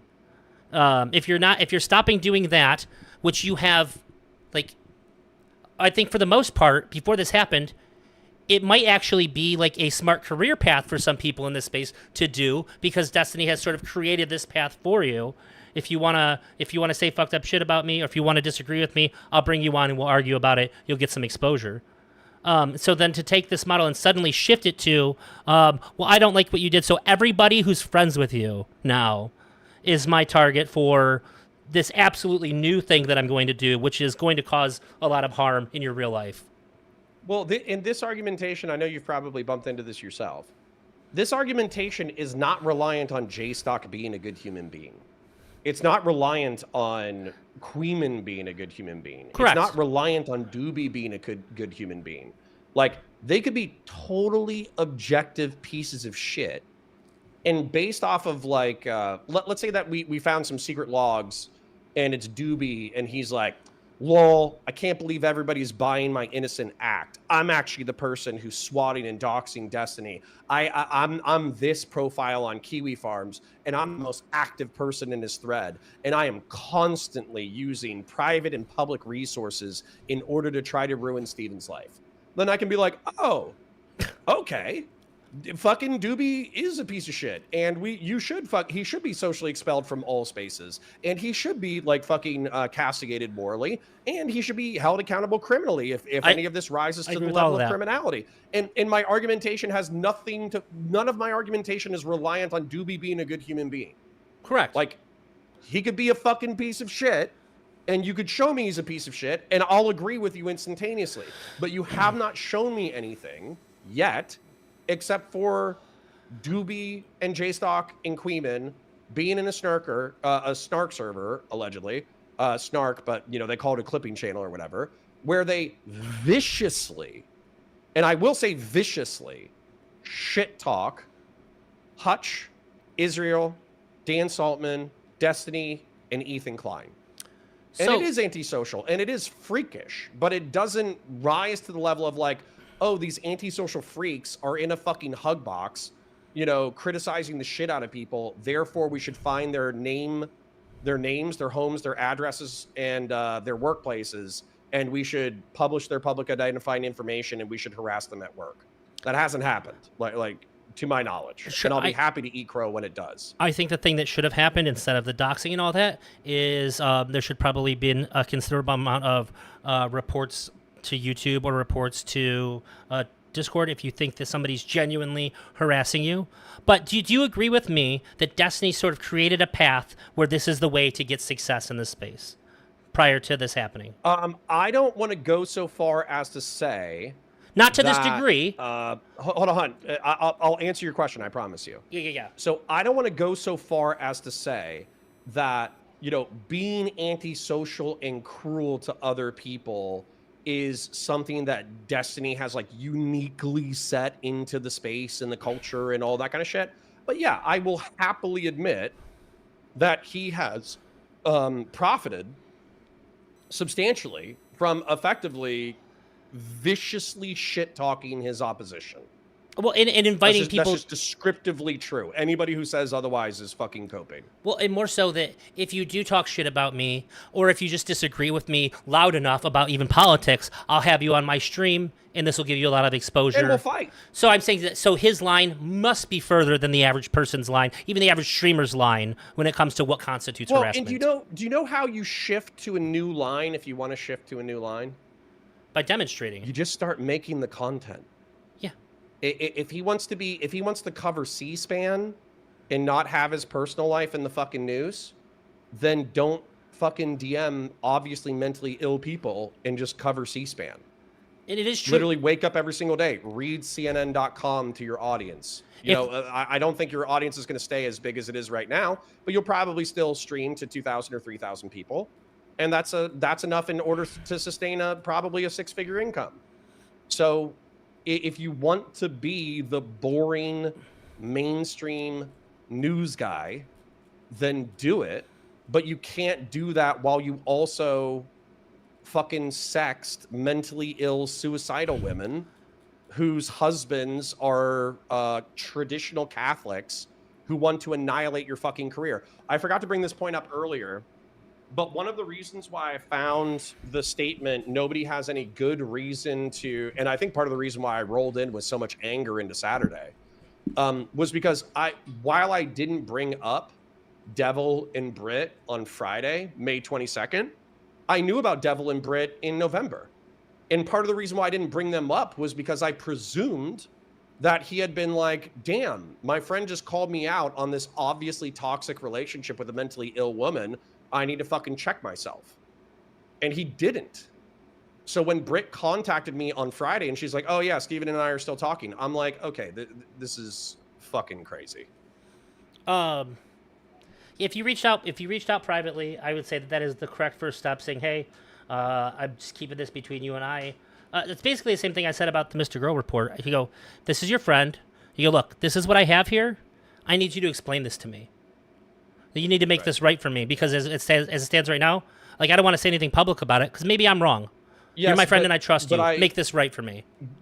But I analogize this to, okay, so I'm going to do this analogy and I would appreciate it if you indulge me, okay? Yeah. So wait, do you think I was disagreeing with you there? I analogized. Sorry, go ahead. Wait, do you think that what I just said was disagreeing with what you said? Because I felt like I was agreeing with you. No. Okay.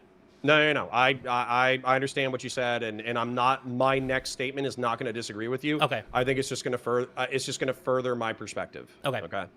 So, imagine that I think the not least morally loaded, but the properly morally loaded way is to analogize this to a DUI. Okay. And it's because it takes the sting out of like sex shit. Sure. So let me analogize this to you from my perspective. So Steven got drinking while driving is dangerous and reckless behavior. I think we all agree with that. Yep. But there's obviously degrees of drinking while driving. Sure. So if you're wasted and you get into an accident that hurts other people, that's obviously worse than if you're just drunk driving and you make it home fine. Drunk driving, making it home fine is, not great, not good. It's a risky and dangerous behavior, but obviously we can also evaluate actions and their consequences. And so, in my opinion, what happened in February of 2025 was that Steven was basically revealed to have drunk drove with injuries. And the people that he injured was, Melina, Lauren Southern, Pixie, and, whoever else's homemade pornography was leaked at that time.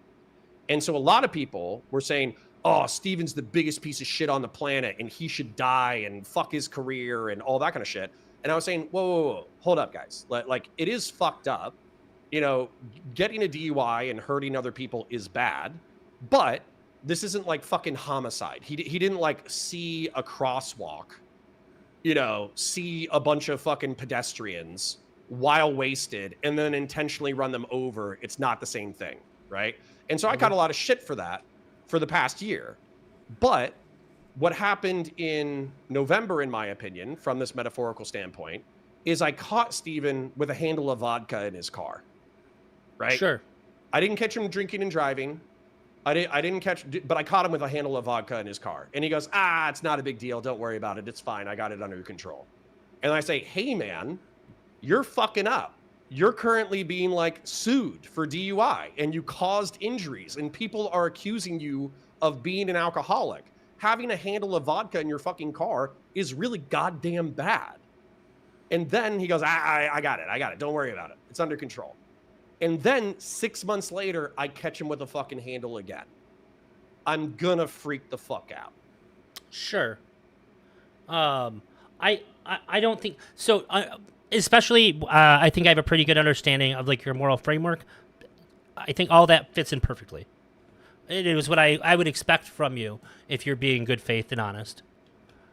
Um, the thing, the to go back to what we were on, I just want to say that um, the line also has to be further for you because you can't cover your own fucking court case about sexual misconduct and then also say you guys are deserving of all this. You're A-logging me by covering the same thing I'm covering in a Yeah, negative way. yeah, like you're disagreeing with the thing that I'm putting out there publicly, where there's literally two fucking sides to it, and therefore you are so morally abhorrent that I don't even need to provide evidence for my claims against you to retaliate in a much higher degree than like was ever a thing in this space. At least insofar as anybody would ever condone it. Right. So, but then, Well, yeah, and by the way, he could have evidence where I go, oh shit, yes, he was right. I These was people were humbled fucking crazy. day one of They this were stuff. engaged in life ruination. Somebody gave me an example where I saw some very damning stuff, and they offered me a plausible reason why somebody might be gathering on somebody that is actually just good. And I was like, oh shit, you know what? I would have never thought of that in 1,000 years. Fair enough. The claim was, and it's probably been made more publicly now, is that some people in the server were gathering information on Tectone for somebody else's lawyer, and it was being put into a locked Discord channel where only they could get it. I was like, I don't know if that's true, but you've shown me that there are things. It is true. So I haven't seen it far- proven to me, but if it is true, okay, I will grant you that is morally acceptable, and I wouldn't condemn that. So I'm a lot more lenient and open-minded to hearing what anybody has to say. Hold on. So I want to articulate this because I am familiar with this. Okay. So the evidence of doxing so far has been Salvo, Shamu, something like that. And I'm not saying Shamu isn't like an antisocial freak. He could be totally an antisocial freak. And I'm not saying that doxing is justified. That's not what I'm fucking saying. But when you talk to Shamu or whoever the fuck, Nicandros and Shamu, and they were looking for the dox information of this person, their argumentation is, hey, this was a profile that was harassing. I'm familiar with Pikachu and Tectone drama a little bit because I pay attention to commentary. Effectively, like Tectone has been found civilly liable for sexual assault against Pikachu and has grifted conservative in order to attract like misogynist fucking conservatives. And then he swung his audience into Pikachu. So if there was somebody who was like digitally harassing Pikachu on Twitter, and it ended up being one of Tectone's like high up community members, or if it ended up being Tectone himself, then that would actually be that would be violation of a criminal statute. It would be violating the protection order. Sure. So while I would never touch the poo myself, yeah, that is better than just finding Wick's information because you think Wick is a bad debate not just better, it might be good. And then, well, yeah, depending on criminality, if you dox a pedophile, or if you like a fucking somebody who's trying to groom a child, or somebody who's trying to murder someone, I would view that almost as like a moral service. I think it's better to just call the cops, but like way better. Me too. But cops are oftentimes overwhelmed, overworked, and do not have time, attention, or discipline in order to. They better for a child molester or a murderer. All injustice. Or we got a bigger subject to cover if they're not taking their time out for murder or child molestation. We need to do a bigger thing. Sure.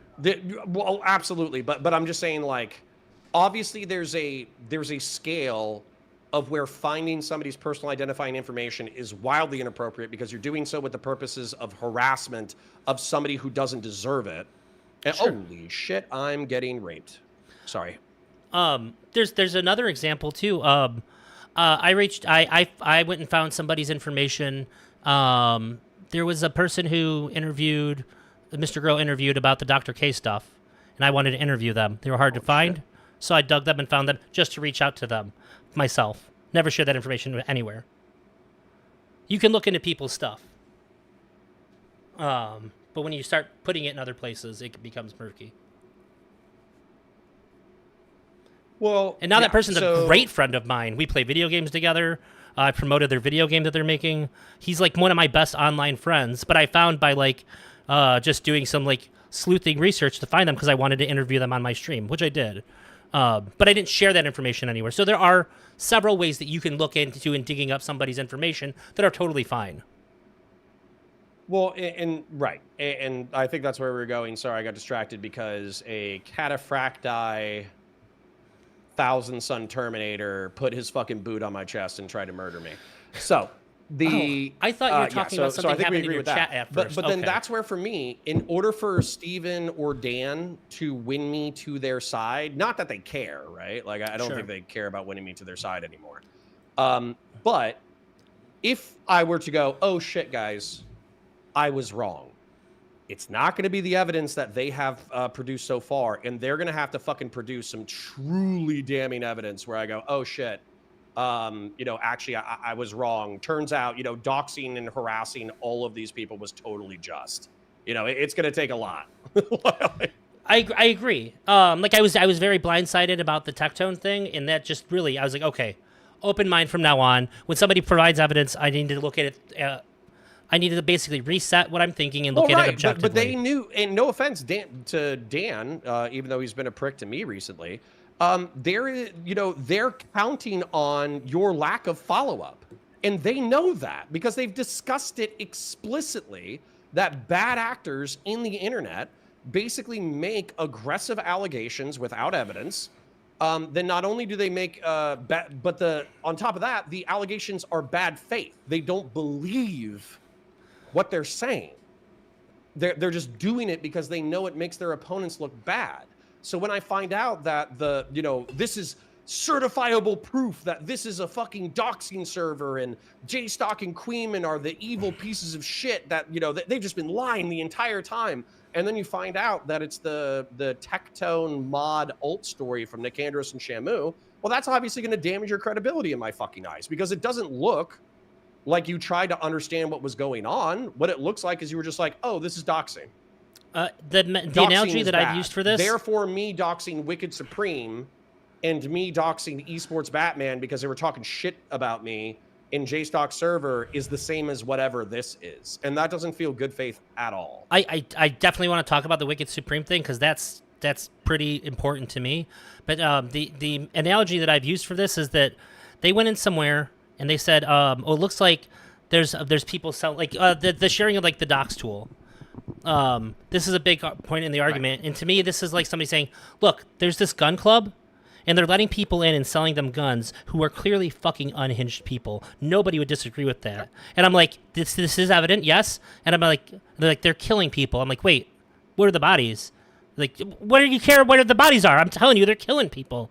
Like, I'm with you. Yeah. Up until the point where you're telling me they're killing people, where are the bodies? And there's no bodies, so I can't. I would say that what's happening is not good. I don't like what I'm seeing, but it doesn't rise to the claim of murder that is being given. Well, right, and then hold up here. So this is the additional point. So I know that part of what spawned this conversation was the fact that you felt like you were being accused of sweeping for both sides. Yeah. So once again, I need anybody who listens to this conversation and takes major issue with what's being said, because so far I haven't heard anything that sounds unreasonable to me. You need to articulate to me what is the threshold at which point doxing is acceptable, right? Because if you're saying, like, oh, well, if anybody spreads a dox tool ever, then they should be doxed, then I'll be like, sounds weird to me, but okay. But then you're going to have like a consistent application standard. So, for instance, if JStock has never interacted with a dox tool, then I'm going to need you to say, oh shit, JStock doesn't deserve to be doxed. Or you need to give another reason. You need to give another qualifier. Yeah. Right. And that's where I'm kind of losing my mind a little bit, because I don't know how you feel, But the way that I feel is that DGG and the Twitch and YouTube political community, I largely loved it because it was filled with autists. And so for me, like we spent days, weeks, months, years arguing about descriptive versus prescriptive, which apparently like is no longer a valid form of argumentation, despite everybody using it for years. You know, people aren't they're not like evidencing anything at all. They're just making broad statements, and it kind of feels like unfortunately, I shit you not, it kind of feels like Twitch and YouTube politics is in a post-truth era. And Yeah, that sucks. it is sort of a weird shift, especially to see. And I'm trying to move away from Destiny at this point, but especially to see Destiny start to engage in these like kind of like MAGA Yeah, he tactics. was like the warrior for linearizing arguments and asking for evidence and, you know, prioritizing objective, verifiable fact over, you know, just your like intuition. And I would like to actually bring this back to when him and Mr. Girl had a falling out, and I spoke to him. I said, help me. I said, here's an issue that I have. Help me. Convince me that I'm wrong about how this looks. He said, I don't think I can convince you of anything. And I said straight up, dude, nobody in my whole life has ever convinced me of more things that I thought otherwise about than you. If anybody can convince me about this, it's you. And you're saying that it's not even worth trying? That's not the person that I've watched for the last fucking 5 years. Right. You are, it seems like when his back's against the wall, he's willing to abandon these principles that he has, the reputation that he's sort of set for himself. And but this time it's like to a much stronger degree.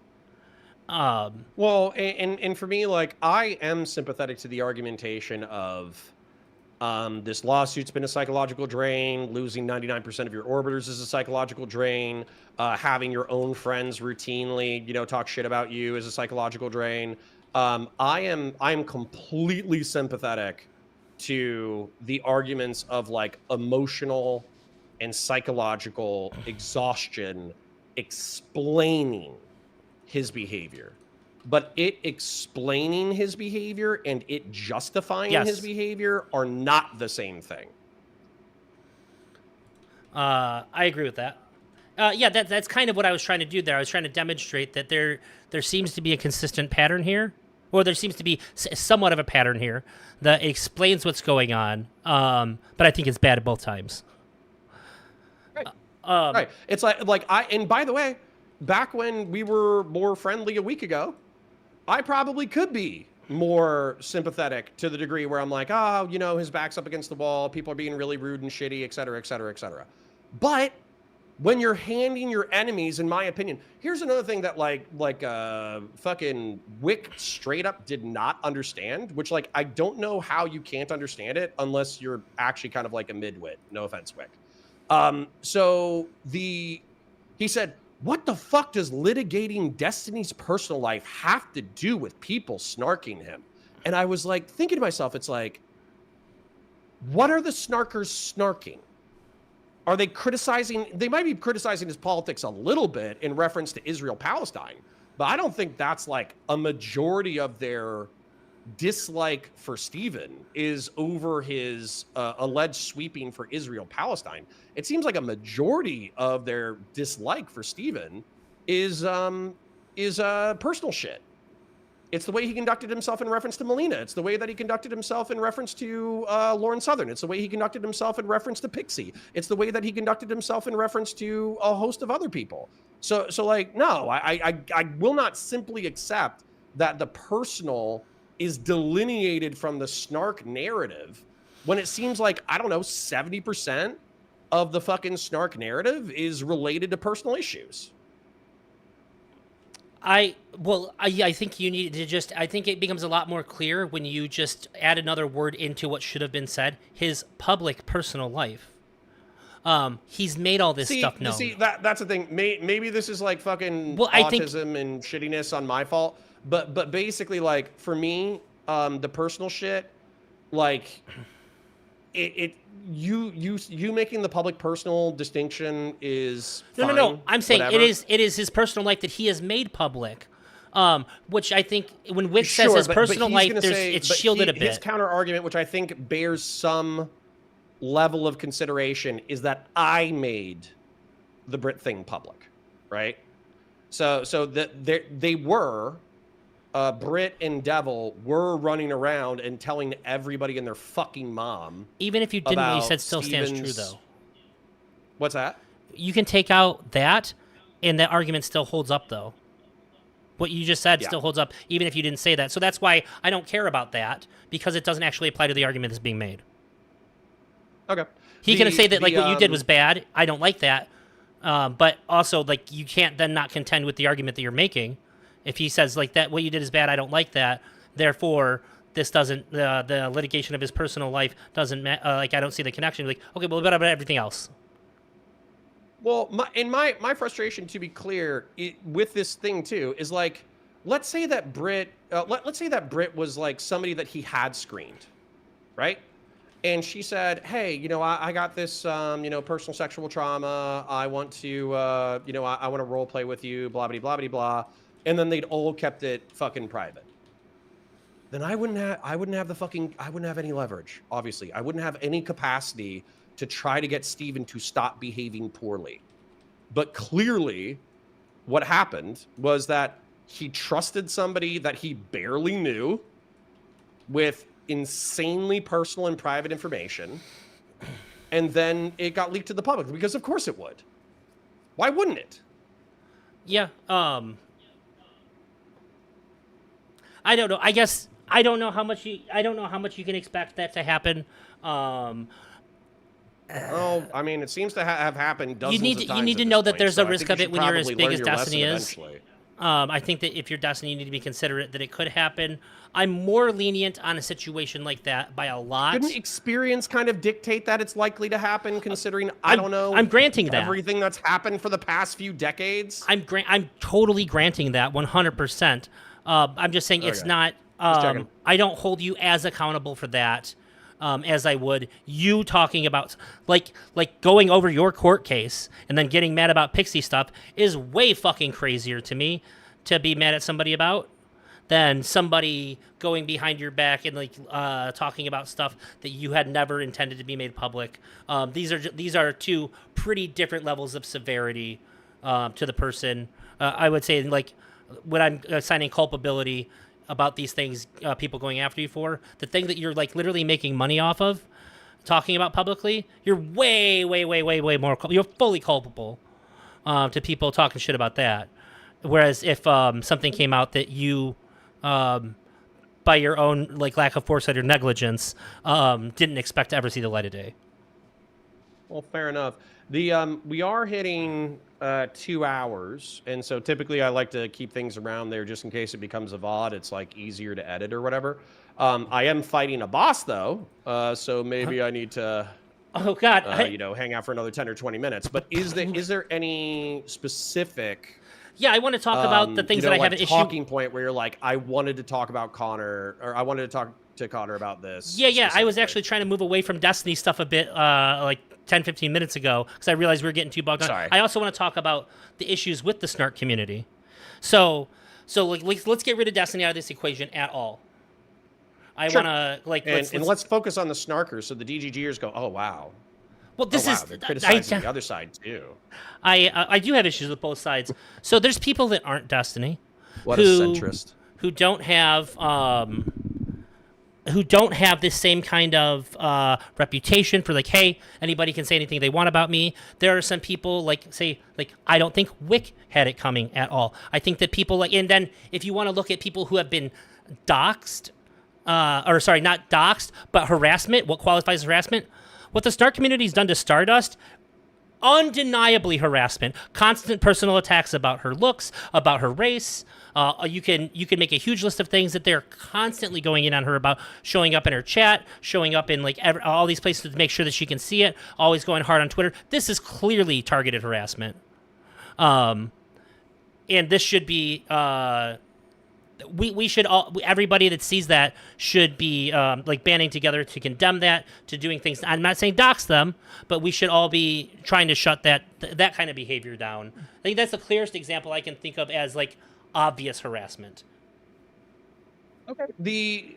So what do you think is appropriate, I suppose, in reference to that? Because so for instance, Reporting like, TOS for sure. okay, I Anybody mean who's, that feels obvious but almost. it's not Like, happening. well, I mean, if you think that that's appropriate, then don't you think that that's kind of incumbent on you? I think that the conversation has been so focused on these more extremes that people aren't really having any calls to actions to doing the most reasonable and obvious things when people are doing deplorable things to people that are essentially innocent in their actions. This isn't like people like Wick, people like Stardust. You can make a list of people that have gotten an enormous amount of undue shit that is like consistent and it's not letting up. That I think that is any reasonable person would say this is clearly harassment. But then they don't do anything about it. I'm saying like this stuff doesn't. We don't even get to this point if people had this sort of attitude about it beforehand, and it's hard to talk about because people like to mass report for bullshit all the time. But then when real things happen, people don't do anything, and that's crazy to me. Well, yeah, but then that's kind of my question right there. Ah, fuck my ass. Sorry, getting raped again. Guys, if you have anything like super nasty that I see in my The chat towards Connor that you want me to say, you have to like do a super chat. Otherwise, there's no. I would feel obligated to read it, but I can't say any of that stuff because I don't believe it. But if you do that, then I'd be obligated to read it. So so with Stardust, you're saying report obvious TOS violations. I think that's obvious. Not only obvious. What I mean by that is like, I don't even think the snarkers can argue, right? Because they're engaged not just in antisocial behavior, they're engaged in platform bannable behavior, and therefore it is incumbent upon them if they want to remain on the platform to not violate TOS, right? So it's not just antisocial; it's also against the TOS of the platform. So if you don't want to get banned, don't be a twat. So yeah, like that. That's where that lands. I think that how do I phrase it though? So for instance, like Queeman has been brought up as someone who has driven the harassment and hatred of Stardust because he's been talking vicious shit about her for a long time, right? And so I guess my question is, do you think that there's a obvious terms of service violation that Queeman has committed, or do you think it's just community members who Queeman is centered around? So what do I think? Obviously, Yeah. I think that Queeman is a bad actor that encourages bad things to happen. I think that there's probably not a lot of evidence, but it is so. Let me put it this way: the same ability that I use to discern everything in my life that tells me whether something is a good idea or a bad idea, whether something is safe or unsafe. Every single part of all the information I've ever gotten from Queeman and looking at his actions would suggest that, of course, he is doing everything he can to protect himself from liability, but is pushing it as much as he possibly can. And it is abundantly clear that this is the desired outcome that he wants. And if he didn't want it, he could Is do to something harass about her it. off the hold on, to harass her off the internet or to harass her for content?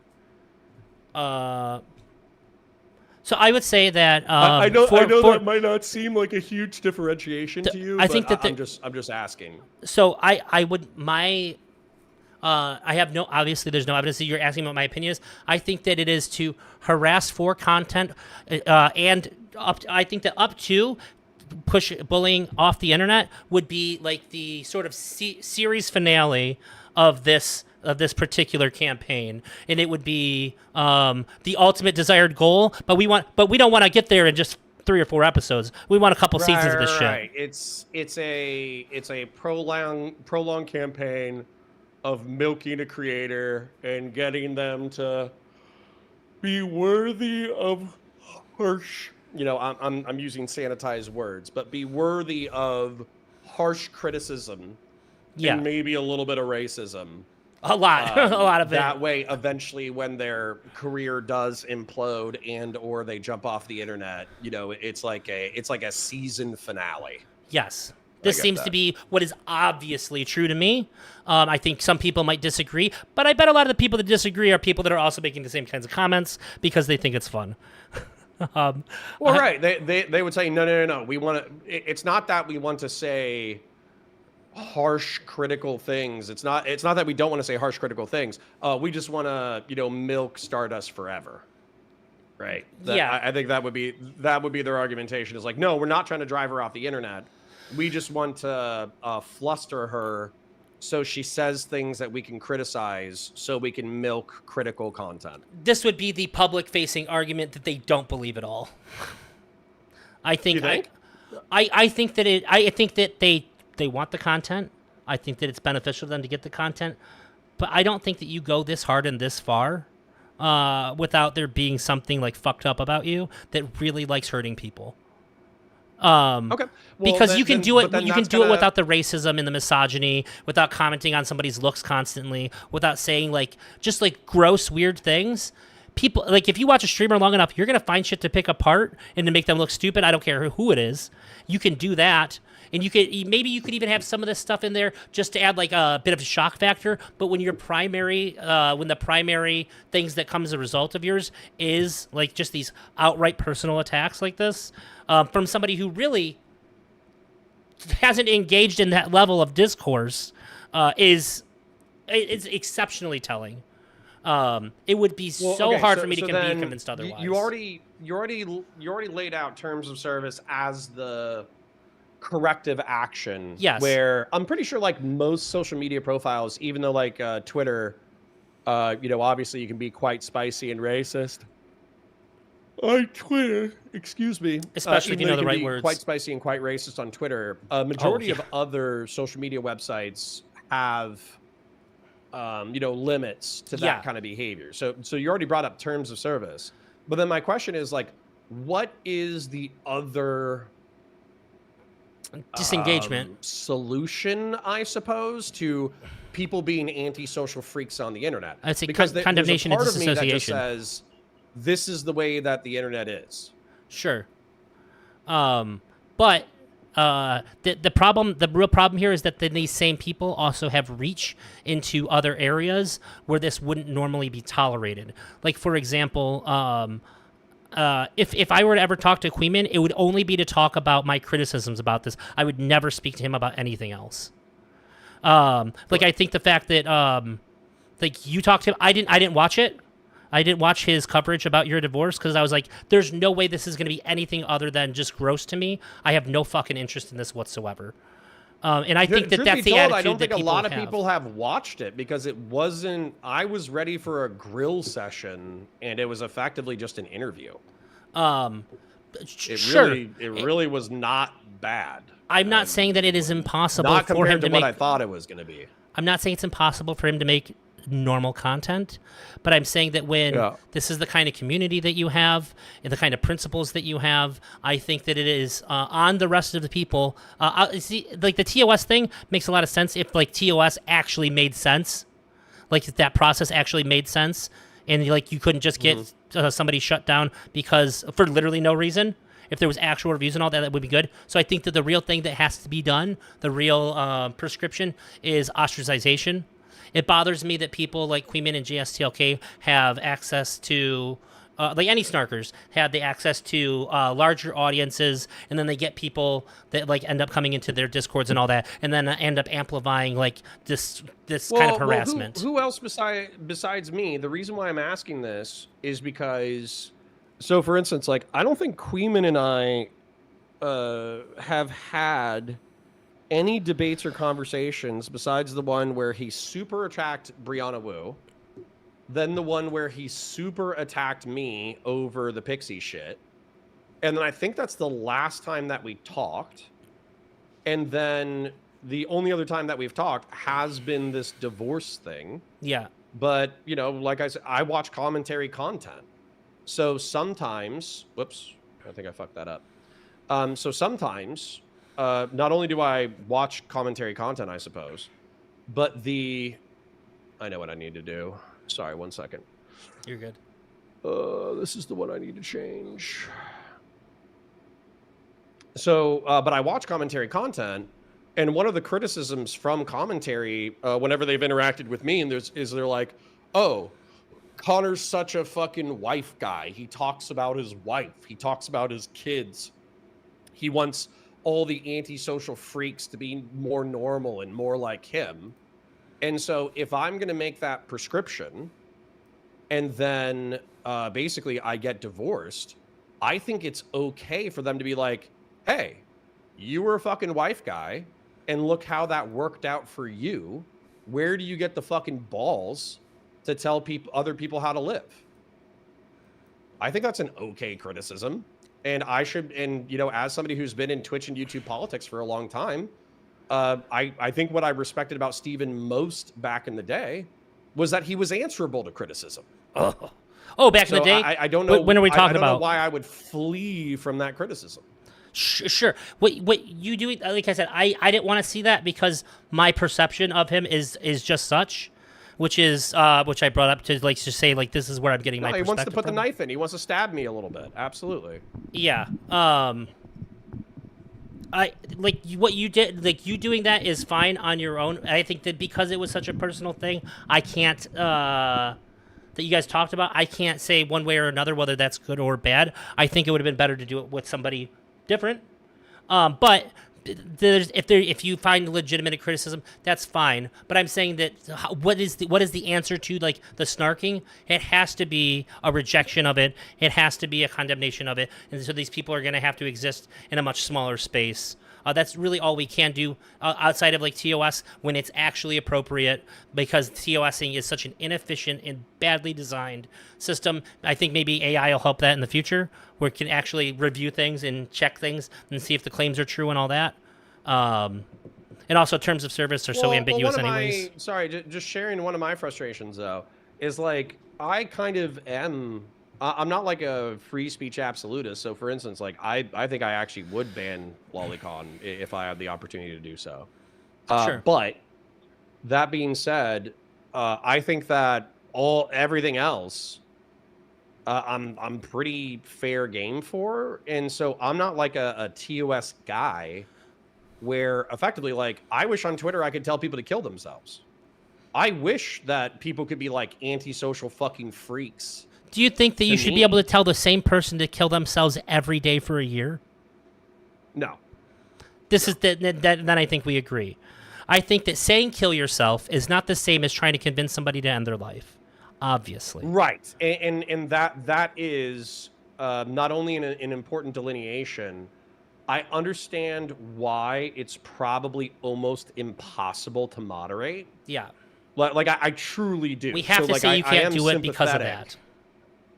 Yeah, I am sympathetic to like Twitter terms of service basically not being able to delineate between a flippant telling an antisocial person to kill themselves versus a suicide hate brigade that is trying to convince someone to kill themselves. Of course, while I still wish I had the right to tell people to kill themselves on the internet, I'm of course sympathetic to that argumentation. Yeah, I agree, and I've even kind of recently I've said some words that you're not allowed to say on these platforms, and maybe fucked up somebody's monetization. But sometimes it's worth the risk, too. So I get you. I know where I feel you. Sometimes it's just too good to not call somebody the R word. I won't say it on your stream, or like the F slur. Sometimes you just got to say it. And you know what? Whatever's going to happen to me happens to me. That felt good. It was right. I was right to do it. That was my excuse for calling, Rob Nor the R slur. So I was like, listen. Well, that's true. Say it.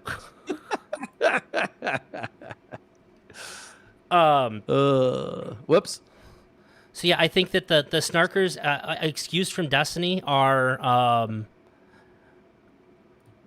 they're just the people that aren't massive people that have an enormous amount of audience also to like Yeah. like when we talk about Don't harassment, socially reinforce them by constantly. I would say constantly collaborating with them. Maybe I'm carving out a little niche for me where it's like if they want to talk shit about me or they want to talk shit about a drama or even if they want to talk shit about a current event, I probably would go on because I think that one of the things about them is that like they're so vulgar and cruel and shitty to people. that But you can then do whatever you want oftentimes back. when you do show up, they have a completely different tact because they actually do have some fucking social instincts. So I mean I still reserve the right to kind of like talk to whoever I want to, but I do understand exactly what you're saying, which is effectively like in an ideal world, this kind of level of hatred would be so antisocial that basically nobody would tolerate it. Well, yeah. Also, if we care about the online space, I care about Twitch politics, YouTube politics, as much as I do some real world communities. And I think that Hmm. ideally I would be treating it the same way that I would like I play Magic the Gathering. In fact, Hmm. I ran events. I was the magic guy at the store. Like that was my job at the store. And afterwards, I'd be off the clock and I would host Commander Nights, which is a big format for Magic. There was a guy when I first started. He started going off saying a bunch of like misogynist stuff, and I'm like keeping an eye on him, seeing how far he's gonna cross or whatever. And at one point I clocked. I'm gonna talk to him after this is over. This isn't good. I'm a particularly big advocate of making women feel safe in like Magic spaces because it can be really bad. And at one point, Sure. somebody got up and said something to him, very emotional. And I was like, okay, Mike, step outside. It's time. And I talked to him about it, and I was like, I hate to do it to you, buddy. Obviously, you need community. He said, I've been locked in my But that house. doesn't come at everybody else's expense. Yeah, I've been locked in my house. I'm just saying this stuff on these videos that I was watching. I swear to God, that's what he said to me. It sounds like very like incel manual kind of thing. That I'm just trying to talk about the stuff that I watched. And I'm like, look, you can talk about that stuff to any of these people who want to talk to you about it if these other people don't have to fucking listen to it. People come here to engage in Magic the Gathering. And they're not coming here to hear stuff that's going to be like horrible. This is our safe space to do the thing that we like, and you can get the fuck Yeah. out of here with the other shit. And in the same way, I would like to see this space cultivated. I'm not saying it needs to be a safe space, but it shouldn't be a space where people feel like I don't even want to be involved in that. What if somebody might dox me? That's insane. How do we grow it? How do we Yeah, get new I think voices? I think that's where we're. I hate to say this, but I feel like that's just where we're at. Where, so for instance, like people were uncomfortable with Doobie being in my chat and or in the Discord, and they were saying, "Oh, I don't know if I can be in the space here because I'm worried that even the presence of snarkers will increase the chance that I'll get doxxed." And I'm just like, okay, that number one, that has consistently been a risk with this space. But number two, I think that's just where we're at. Like it just is what it is. You either care about people on the internet being able to find your home address and your government name easily, or you don't. And that's where we're at. So, and for me, I wouldn't be able to do this job, right? Like I would not be able to do this job if I was freaked out about people knowing my name and address. Obviously, I have a family and I need to protect them. But I basically adopted the attitude of it's like, okay, well, if you come to my home, you better have some good intentions because if you don't, we're gonna have a problem. I And thought you were and gonna like say I'm you not trying better to be be like armed. super larpy about it. Like, anybody could bring a weapon Yeah, to my home and they could end me instantaneously. But yeah. if they don't and they have bad intent, I'm gonna make sure that they have a bad time, you know? Yeah, you'd be super justified in doing so. I guess I don't accept the idea. Like, you're not wrong to say this is just where we're at, but that doesn't mean I'm gonna go like, okay, I guess we should do nothing and let it get worse. I don't want to. Whether I should or shouldn't, I don't Sure. want to, and I'm not going to. This has been a huge positive force on my life overall. This is a great way for me to talk to people about things that have real world consequences if I do it in the real world. I can't talk about my political views in the real world. without it harming me in some way, or at least I know that there's a risk. This is Yeah, valuable for there'd the be a people that huge amount of contention. yeah, this is valuable for the people that do get on here and stream, to whether it's to 2 people or to 20,000 people, it doesn't matter. It's a great outlet, and it's good for the people that don't have anybody to talk about it, and this is the way that they get to engage with politics as well. And I don't want to see it go down this route, and I care. It's not cool to care, but I care that it's turning into this. It's scary, man. To the idea that like maybe in 2 years nobody's doing this because it's so fucking vitriolic, it's so risky, and all that exists are just people like snarking. Yeah, I get it, but I also just think that and I'm sorry for being so cavalier about it, but I do think that all the things that you've just articulated about the space worsening as a result in us losing a rich space that has I fucking love Twitch and YouTube politics. I love it so goddamn much. And the reason why I love it is because it's a bunch of political autists fucking screaming about current events and news and the occasional personal drama. So I'm like a huge fucking fan of this space.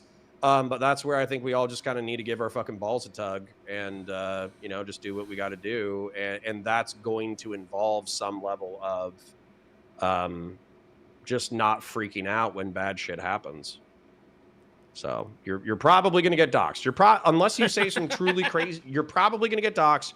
You're probably not going to get swatted unless you truly do some fucked up shit.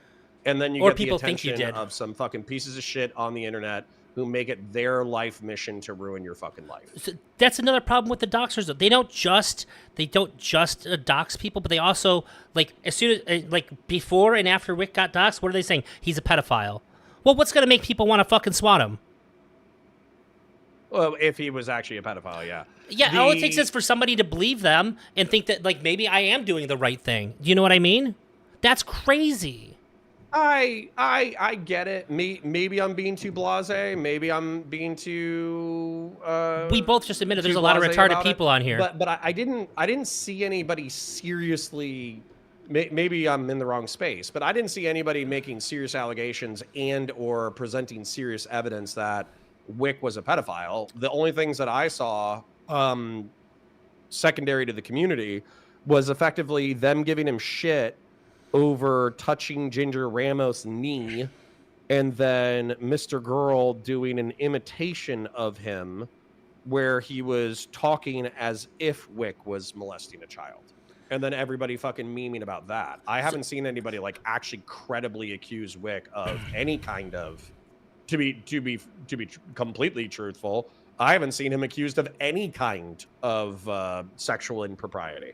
All I'm saying is that when the information's out there and people are saying these kinds of things, so but if people are going to call you on the pedophile on the internet, Destiny's on his fucking high horse. He said I molest my kids like 2 or 3 times. So wait, like what am I supposed to do about that? He said that to probably like, I don't know, 1,000 to 12,000 people. I think most people were like, he's crashing out and being a fucking dipshit right now. So I don't think a lot of people took it seriously. Well, look at the shit that happened with Tom. What the fuck am I supposed to do? Should I just pussy ache about him fucking calling me a pedophile when it's obviously not true? It's the way that things escalate while that information is out there that concerns me. Like, look at all the shit that happened with Tom. It was basically boiled down to high school drama that people were so furious about that I wouldn't have been surprised if somebody fucking swatted him during it.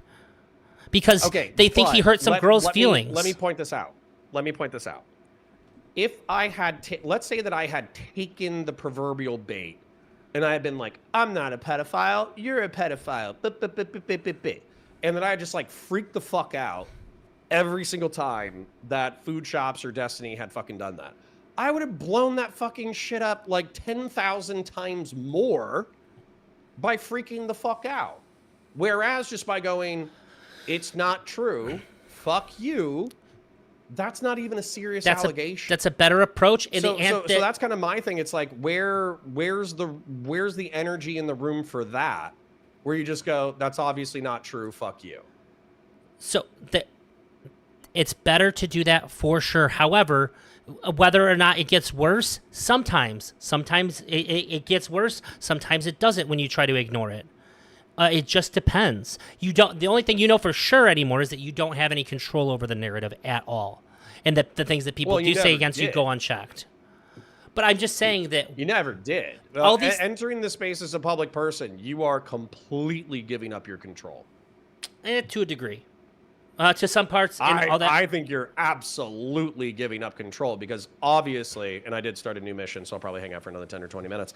But Okay. I think by virtue of becoming a public person, you are absolutely opening yourself up to hate brigades. You're opening up to people to malign you, criticize your character, slander you, make shit up. And the truth is that just by dynamics of audience size, the truth is that any large creator could fucking take you out and harass the shit out of you at any point.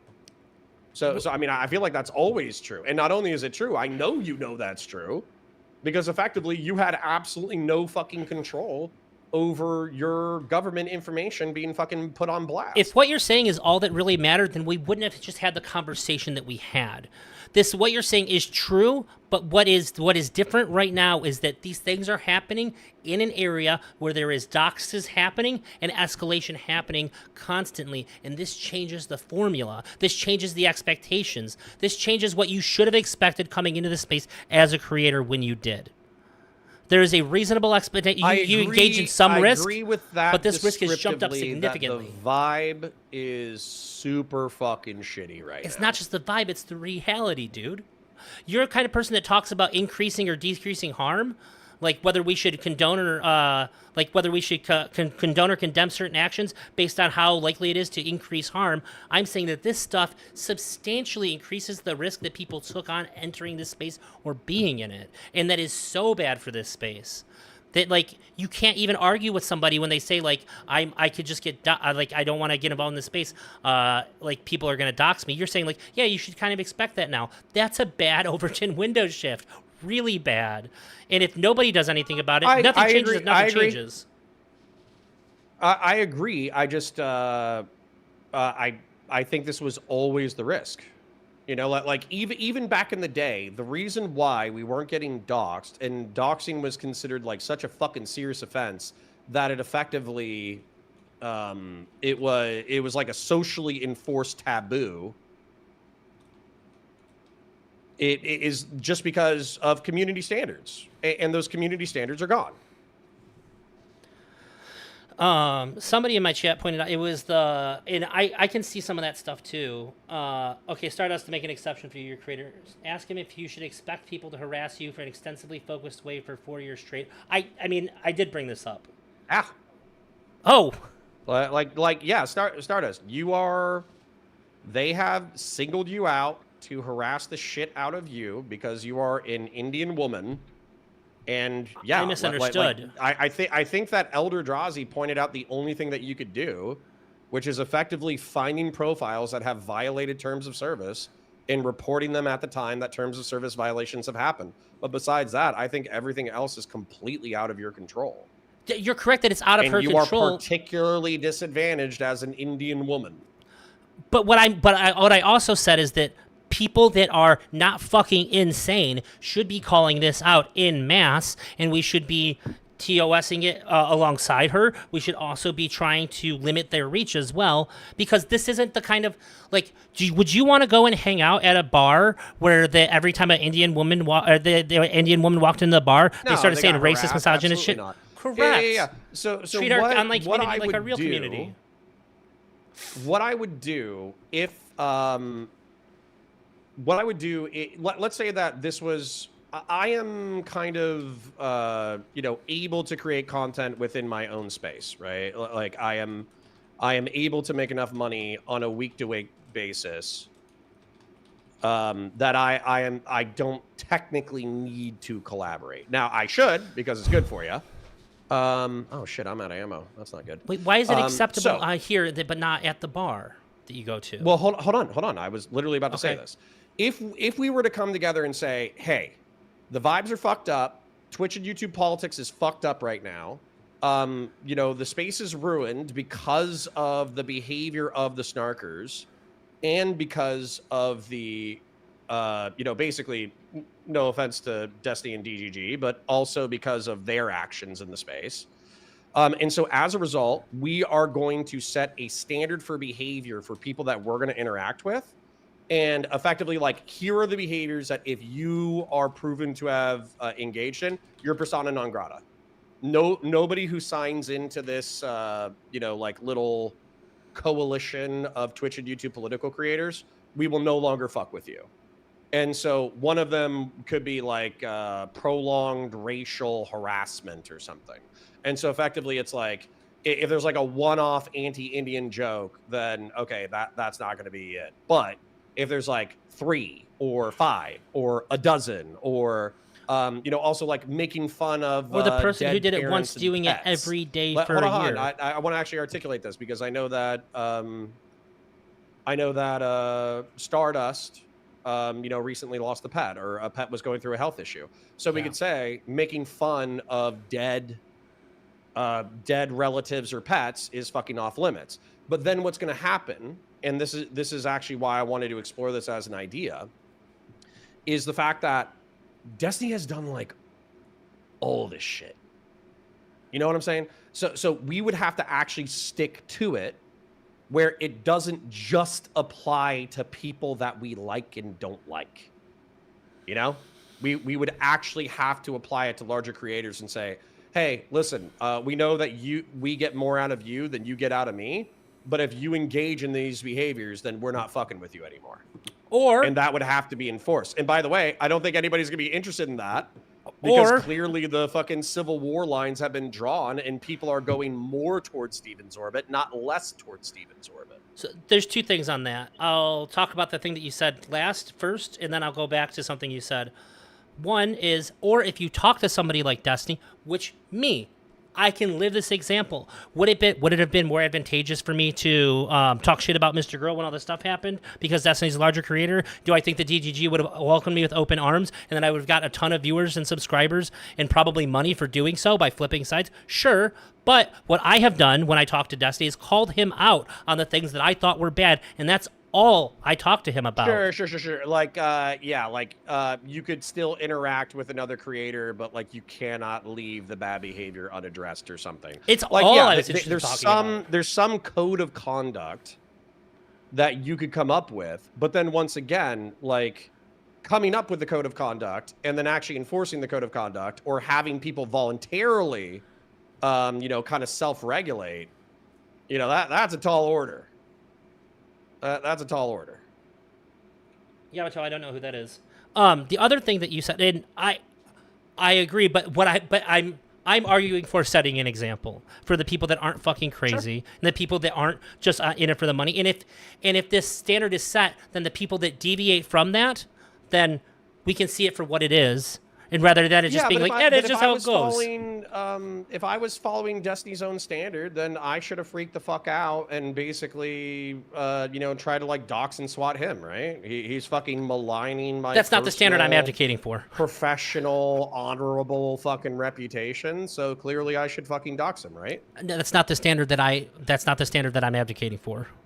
The standard that I advocate for is if you engage with them. I'm just saying that, like, if you choose to pick a bad person standard, there are large bad. people who will not abide by this standard. Sure, but then if enough people do that, it shows it for what it is a lot better, and I think that hurts them more. Sure.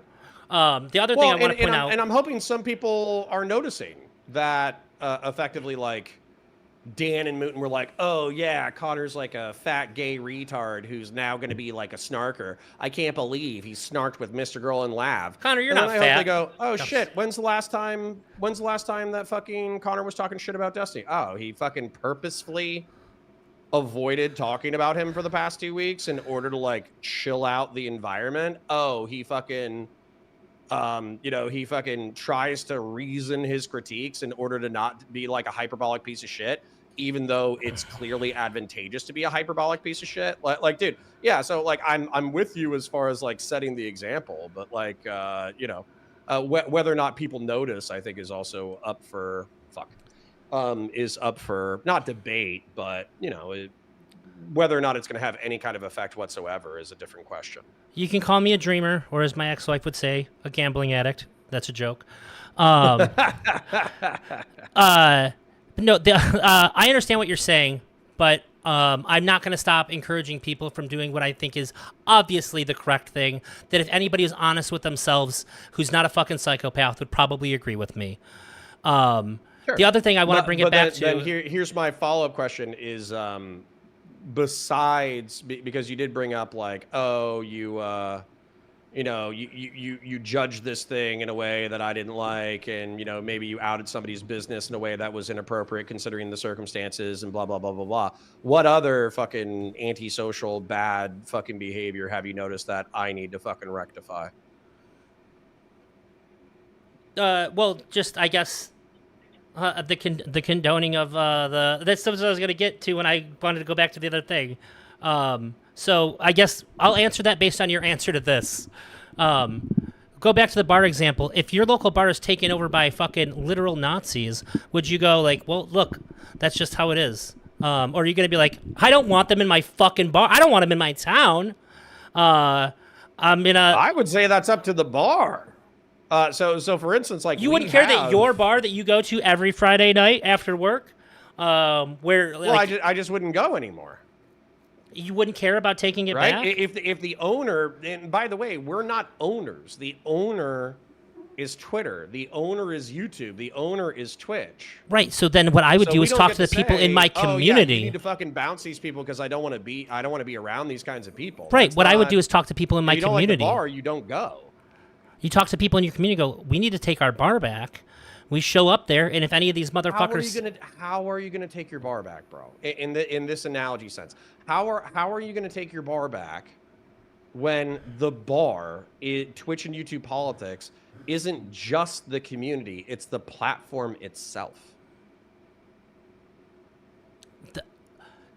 The idea that because you don't see an easy path to victory means that you shouldn't do anything about it, I think is. Not only cowardly, well, no, that's not necessarily what I'm saying. I'm asking you how. You're saying we can get our bar back, and I'm saying, well, the bar is Twitch and YouTube politics, but the platform itself is the way that we actually discriminate. So if we can't actually discriminate by setting an example and by not not adding you go power to the bar that. filled with Nazis and you just go, I'm not going to talk shit about the Jews, and maybe the Nazis, by seeing me not talking shit about the Jews, maybe they'll stop talking shit about the Jews as well. Like I don't think that works logically. Have you ever been around a real Nazi and like in real life, like swastika tattoos, all that, and not when you're a cop arresting them or something like that? Not when you have a huge power differential. Okay. What I've noticed is that when their shit isn't landing. And people are quick to shut that shit down, they shut the fuck up really, really quick. And they start acting in line pretty quick. Depends on, I mean, if that's not always the case. But, sure, but it is. I'll accept the logic for the moment. It is a lot. People don't like, people like to be hateful and shitty and harass people when people around them are giving them pats on the back and cheering for it. That's how this shit propagates. If they think they can get attention, yeah, sure. They might still think it, but they'll shut the fuck up. The only reason why I was hesitating with your analogy is because there will be fucking Nazis or whatever who are getting arrested, and they will pop off at the mouth because they basically know they're already going to jail, and so they're basically trying to look tough either to the cops themselves or to their friends. So I mean that's where I was saying, like, just saying, oh, this is bad behavior, blah, blah, blah, blah, blah. That's not. That hasn't been what I've been saying at all, though. I'm saying that there's a threshold that everybody who's a decent person agrees. Like, you've agreed that saying kill yourself on Twitter shouldn't be bannable, but saying kill yourself every day to the same person on Twitter absolutely should be. Yeah. And just because we can't define the line, we know when it's gone too far. It's usually after it has gone too far that we can clearly say it and get people to back us. But when that does happen, that's when we as a community should be taking more action. How do we do something like that? This is what should be the main talking point from people like Destiny, from people like you, from people like Wick, from people that have double, triple, quadruple digit viewers, this is what the primary narrative should be about this, not who's less shitty, who's more shitty. It should be about how do we rein this in. That's how that shit happens. People have audiences, I and when know, they sway but the audiences, okay. things happen. So you mentioned double and triple, and by the way, I don't think I've ever encouraged the doxing, the swatting, the No. harassing. I didn't say that. Like, so even Stardust. Hold on, real quick. So Stardust called out allegedly bad behavior on my part, where Steven was saying, "Oh, Connor, don't you mean DGG Jeets or whatever?" And I was like, "No, I don't hate Indian people, and I fucking love buttered chicken and naan bread." That the added the butter chicken or naan bread, you might be able to be like, thinking, "Oh, he's just being sarcastic. He actually does hate Indians." Blah blah blah blah blah. But like, no, I don't hate people based off of virtue of being Indian. So, so basically, it's like I'm kind of. I'm not really struggling. I understand you're like setting the example, or you've repeatedly said like set the example. I just don't know where I've failed the example before. Well, first of all, I don't know if like I'm not saying you have or haven't. I didn't really look at this through the lens of whether you have or haven't. I was responding to you saying like, what can we do? And I'm saying like, this is what we should do. But I do think that that the way that I understand and view you and how you've laid out your morals, I think that you should just be like, yeah, I agree. That is how I see you. That is how I would have expected. And since you're not you're not saying that, then you won. Damn, I agree. Well, I'm just saying, like, since you're not, I'm skeptical. I'm skeptical of affecting outcome, but damn, I agree. Like, are you just like, is that sincere? You do agree? Yeah. Okay. No, I agree. The space would be an infinitely fucking better place if once snarkers were caught engaging in bad behavior, if they were fucking iced out from conversations. If you talk to the snarkers, they're going to tell you that they're like 90% iced out anyways. But yes, I generally agree with that as a prescription. And then I also agree that creators, particularly larger creators, but also medium and small size creators, should 100% not encourage the PII, the doxing, the swatting, the harassing, the antisocial behavior, the racism. And if they see it in their behavior, or if they see it in their communities, it should effectively be a warning and a ban. Yeah. So I think even more, I think that the proactive thing is more important than the calling, like just saying like not doing the bad things. I think that the proactive thing and combating these things with like just sane, normal human reaction to like we don't want you here. Kind of attitude is probably the most effective because it's the easiest thing to do. It's way easier to do that than it is, and it's way easier to encourage people to do that than it is to constantly find everything and like call everything. Sorry. What I'm trying to say is I think it's very, very easy to not encourage these things, but it's not this. It doesn't have any weight to it. Not encouraging is non-action. Encouraging the correct behavior is a positive action. And I think that it doesn't do nothing when people do that. And so the idea of saying like it's too hard to... and I'm not being sarcastic. Okay. I think a lot of people have this idea that like it's too hard to do anything. Like we've seen the space change. We know that it can.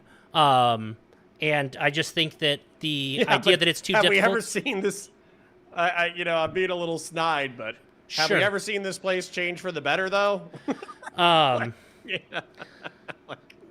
seen this place change. I don't know if I've ever seen it change for the better.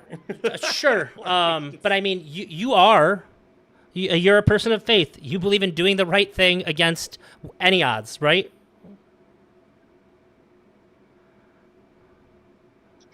And while I may not be a person of faith, I still believe, much to the detriment of me throughout my life, I should say, very little good has come of it except for my ability to sleep at night.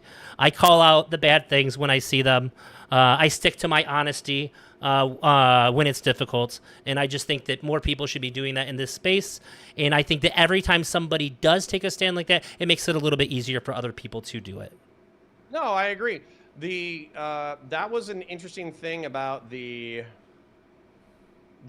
drama was effectively like when I came forward and said what I said, I basically got a few public statements and a few DMs from people who were like, "Hey, I encountered this as well. Here's what I got." And so I do think that sometimes, as much as a lot of people think that my behavior in the past week has been like cringe and not substantial enough to warrant the way that I've behaved, I think there's something to be said for the fact that like the first person through the wall always gets their nose bloody, but that doesn't mean that the wall doesn't have to be broken down. Yeah. So Um, cool. I mean, as long as you're willing to say that, I mean, like obviously we disagree about some things, and some people in my chat yeah, are I don't think you're super gonna get pissed me off on at you. the. But I Sorry, would what's have that? been. I said, and some people in my chat are real pissed off at you. I think Yeah. that what would have Are made they me are, leave are they are here. they pro kink people? Are they Uh, huge fans of kink? I don't think it's been mentioned. I think maybe one person mentioned it at all, and they said that I was very knowledgeable about this and they could learn a lot from me. Um, but other than that, I think that there's been nothing. Um, the only thing that well, not the only thing. I think that the thing that could have made me leave this conversation with a totally different perspective of you is if you had not agreed with what I said there. Um, No, um, no. If anything, if it seemed like hesitation, uh, or if it seemed like I was probing you about it or whatever, yeah, it's because I was looking for I was looking for like executables. It's not because I yeah. disagree. They're It's just not because I was sexy like, ones. The executables just aren't sexy or fun, unfortunately. right. So yeah, and they might be obvious to a degree, I suppose, but they're also just oh snap, sorry. So they might not be sexy. They might be kind of mundane. And they're not That fun. doesn't mean that Yeah. they don't need to be done. Yes.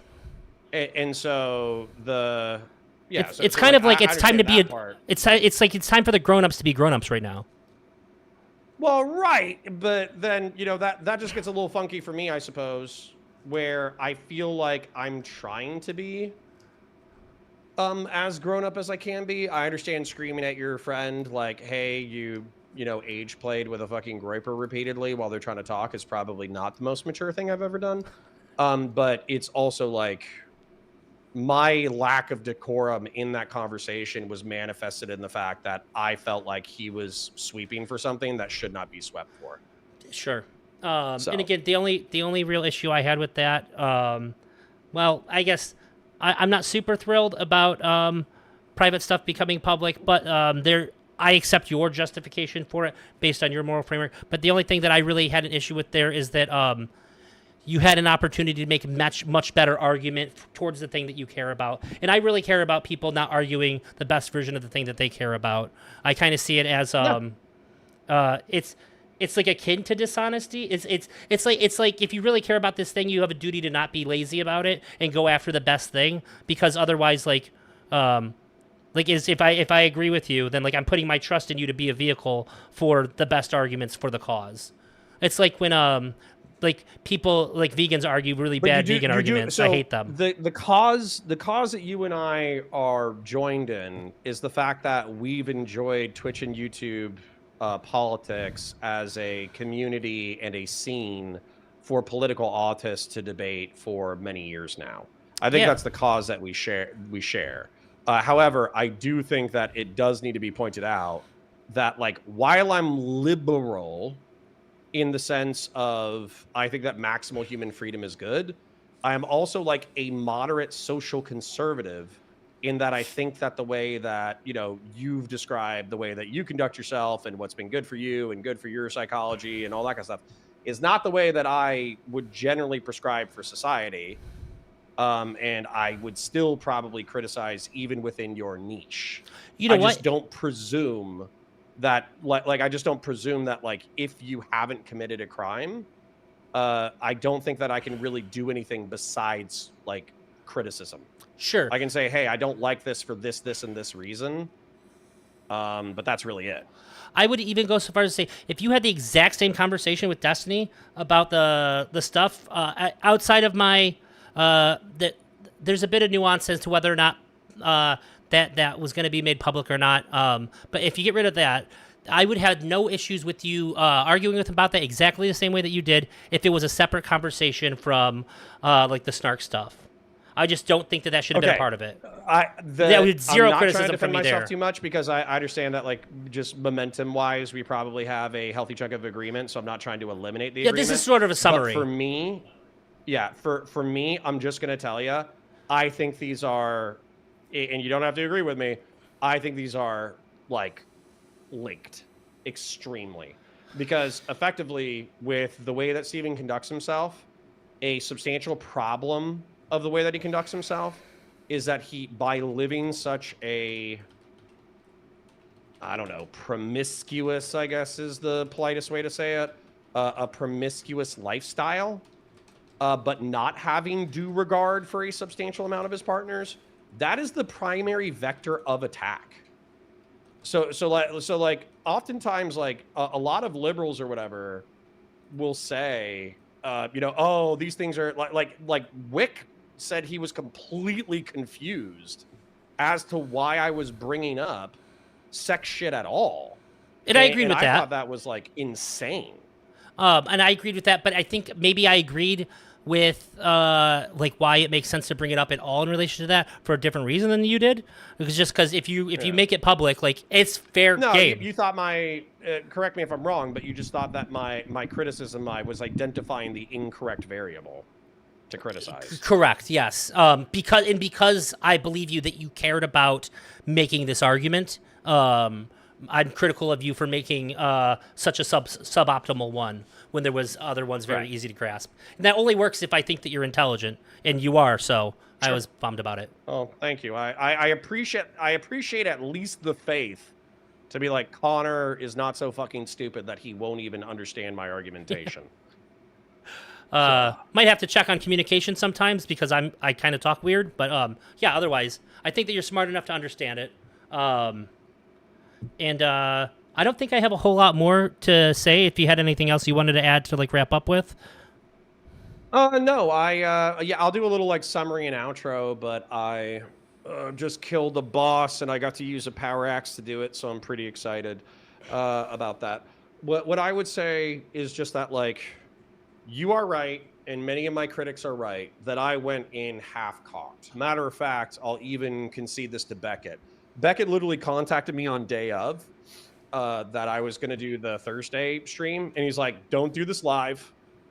Chronologize it, line up all of your evidence, and have your evidence before you go live. And I was like, nah, I got it. which of course, like, You're like, who you think you're talking to? I got for me, this. I just wanted to get it over with, right? So for me, if I had to go back and do it again, I probably would have lined up all of my evidence and argumentation into a pre-written script rather than what I think I did, which was effectively like witness testimony. I would have actually like narrativized it from my perspective and provided supporting evidence up front rather than providing my like individual witness account and then just trusting people that they would trust me because I have an okay reputation in the space. Sure. That's probably something that I would change. And then also, if I had to change it with Steven, I heard what you said in reference to you're effectively arguing the kink, but Steven and other people in the community, Twitch and YouTube politics, but especially the progressives and liberals, are not going to view my social moderate kink shaming, whatever.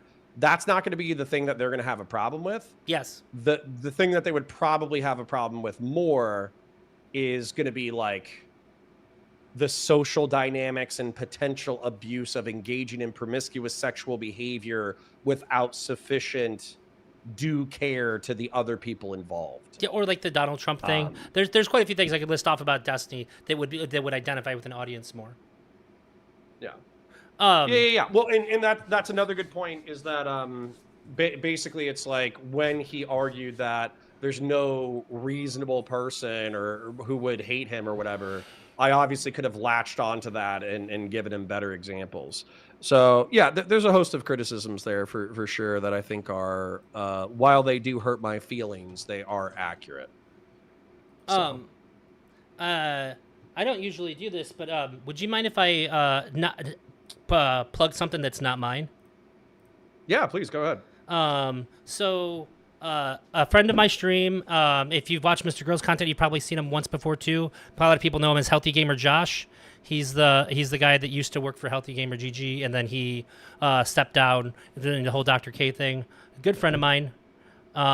He has been working with close people with him on a video game called Necrophane. If you like games like Kingsfield, and I do a lot. It's very Kingsfieldy, Dark Soulsy. They have a Kickstarter up for it that like just basically gets you the game early. They've been putting. I personally seen the work that he puts into it. And I'm going to be play testing like the current build and stuff in the future. I'm going to play the demo on stream sometime in the near future. Just check it out if you like it. Follow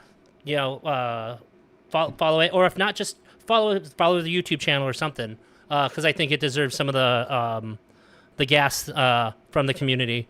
Just basically just Okay. take a look at it and do what your heart tells not you. only do I not have problems with that, basically send me a DM with specifics, and I could plug it a few times on stream. Hell yeah. That's what's up. All right, cool, buddy. Then any save rounds before we dip out? Any what? Any last thoughts before we leave? Just I know I said stuff to you privately. I just want to say something small just to encourage people to be more human. I really hope you're doing okay with all the stuff that's been happening with you in your personal life. I went through it myself, and I think that if people should be more willing to care about other people. Are you doing all right? Well, I'll tell you the way that I view it. Obviously, I would put divorce as top 3 hardest things I've ever done in my life. Yeah. But I will also say that my wife and I, ex-wife, and I have as close to an amicable split as can be expected. And so as a result, like I'm sure she has plenty of things that she probably didn't like about the last 6 months of our relationship. I definitely have a few things that I could criticize. But we both love our kids. We're both going to be raising our kids as well as we possibly can. She's taken a material settlement that I think is fair. I think we have a settlement agreement in reference to taking care of the kids that I think is fair to both parties. And it, basically, like it, my divorce is done. Like just sharing this because it's been a vector of attack from some people. Sure. I got hit with papers in February. My divorce was done on April 28th, and it was a single day of mediation.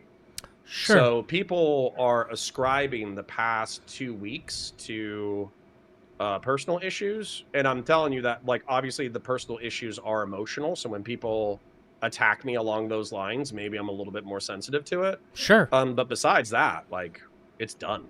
Buddy, mine was in September of 2024. It's not like I'm... And it It's still not like I'm sucks. spinning the fuck out. I'm not. Well, I care because, like I said, mine is September 2024, and my ex-wife and I, we're physically distanced quite a bit. We talk online like best friends now, and it still is the hardest thing that's ever happened to me in my life. There's still times where it is, where I will just slip back into it being like the world is literally over. I'm mad at people for going to work every day and pretending like the world is the same as it was 2 years ago. So Yeah. if I think that if you know somebody's hurting, tough, and say something. Yeah, and that's where I do appreciate actually a healthy chunk of people. Weirdly enough, even some snarkers were pretty. As much as they would make fun of it in reference to content, they were pretty human outside of content. So.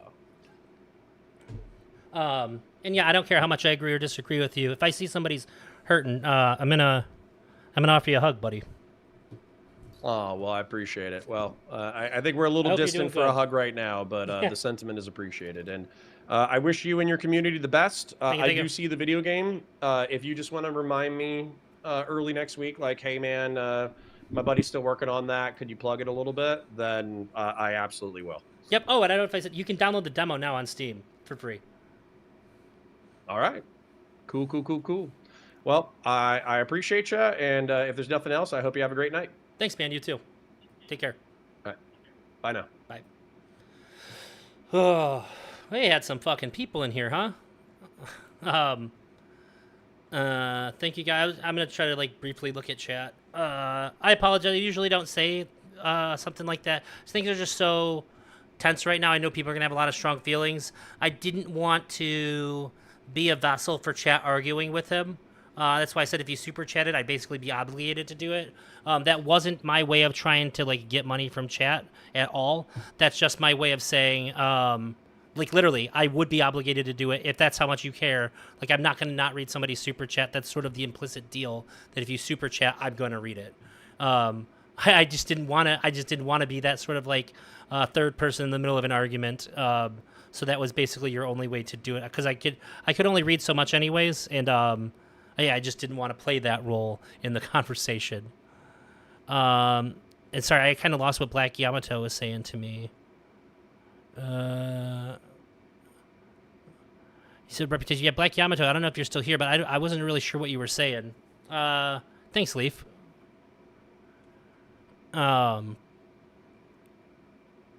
And so I said, I legitimately don't expect anybody to defend me. I just expect people to have more honor than gleefully engaging with a community that's racist and been targeting smaller creators for years. Yeah, like it is really weird to me that like somebody making a racist comment can just totally annihilate them in their whole like online, like how they're received online in all these ways. But if they do it consistently as a community, somehow like nobody seems to give a shit. It's very weird to me. Especially with people on the left. I mean, obviously people that would stand it in the individual circumstance, I don't expect them to behave that way. But there's a pretty large acceptance of people who wouldn't normally accept it at an individual level. But if it's such like a large group, like, oh, well, what can you do? You can act like you have the same consistent morals, I guess. 99% of creators in total denial about the audience. 90% of these creators are in total denial about the audience capture they are under.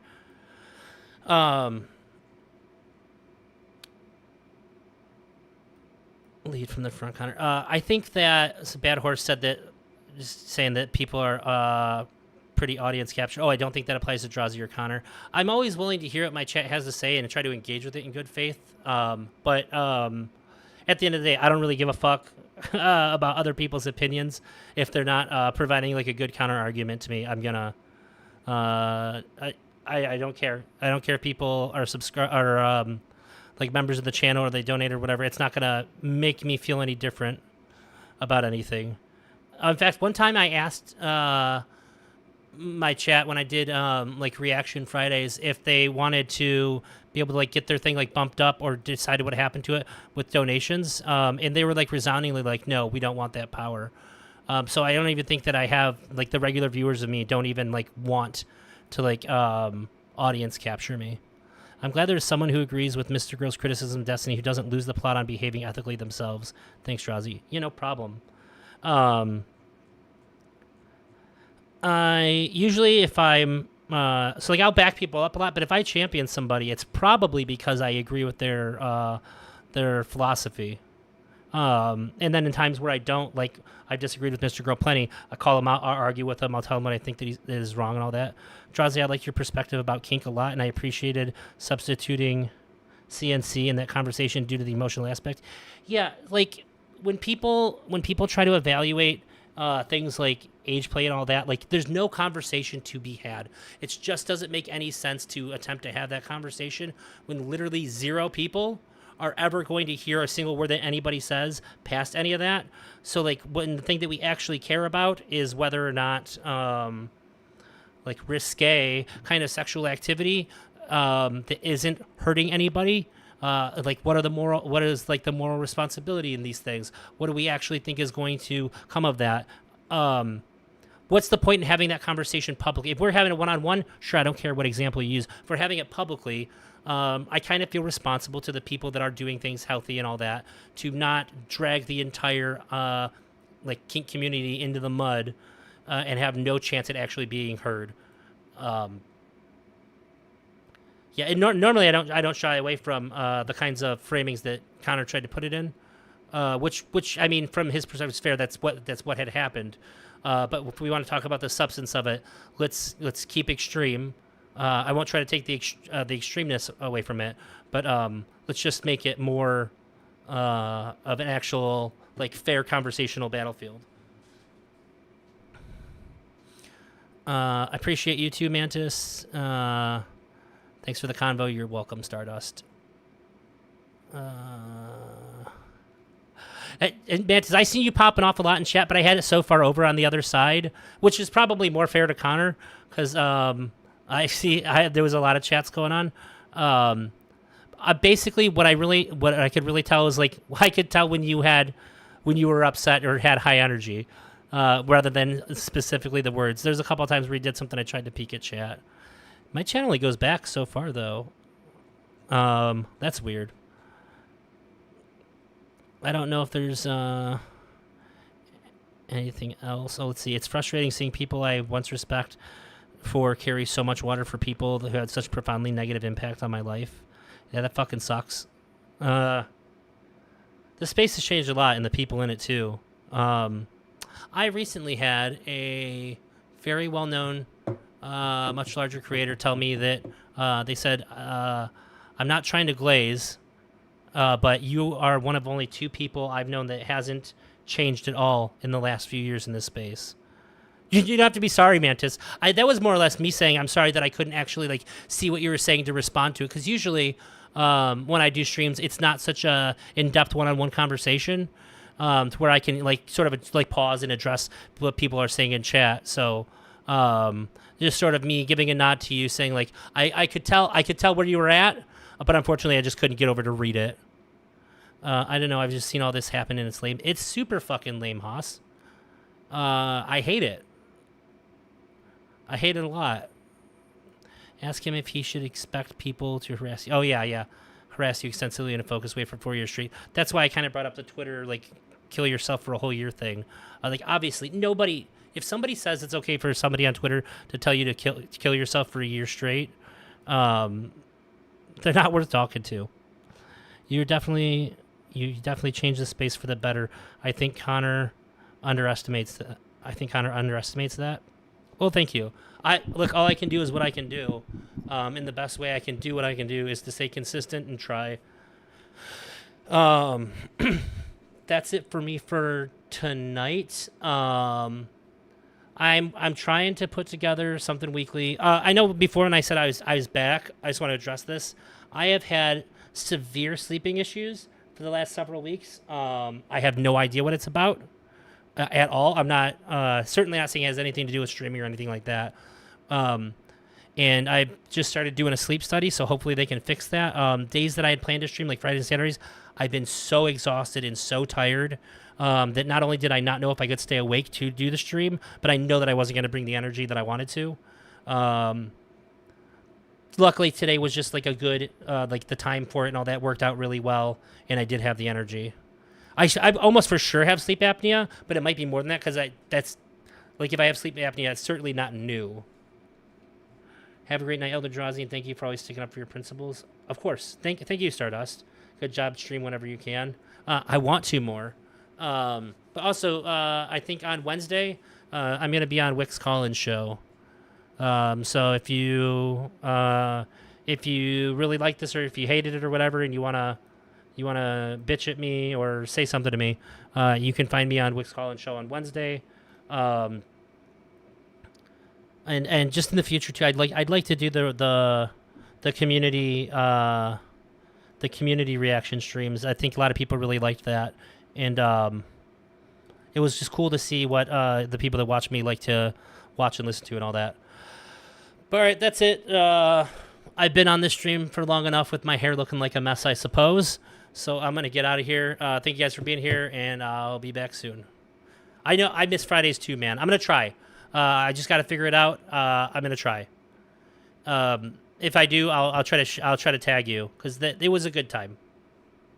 All right. That's it. Good night. Ooh.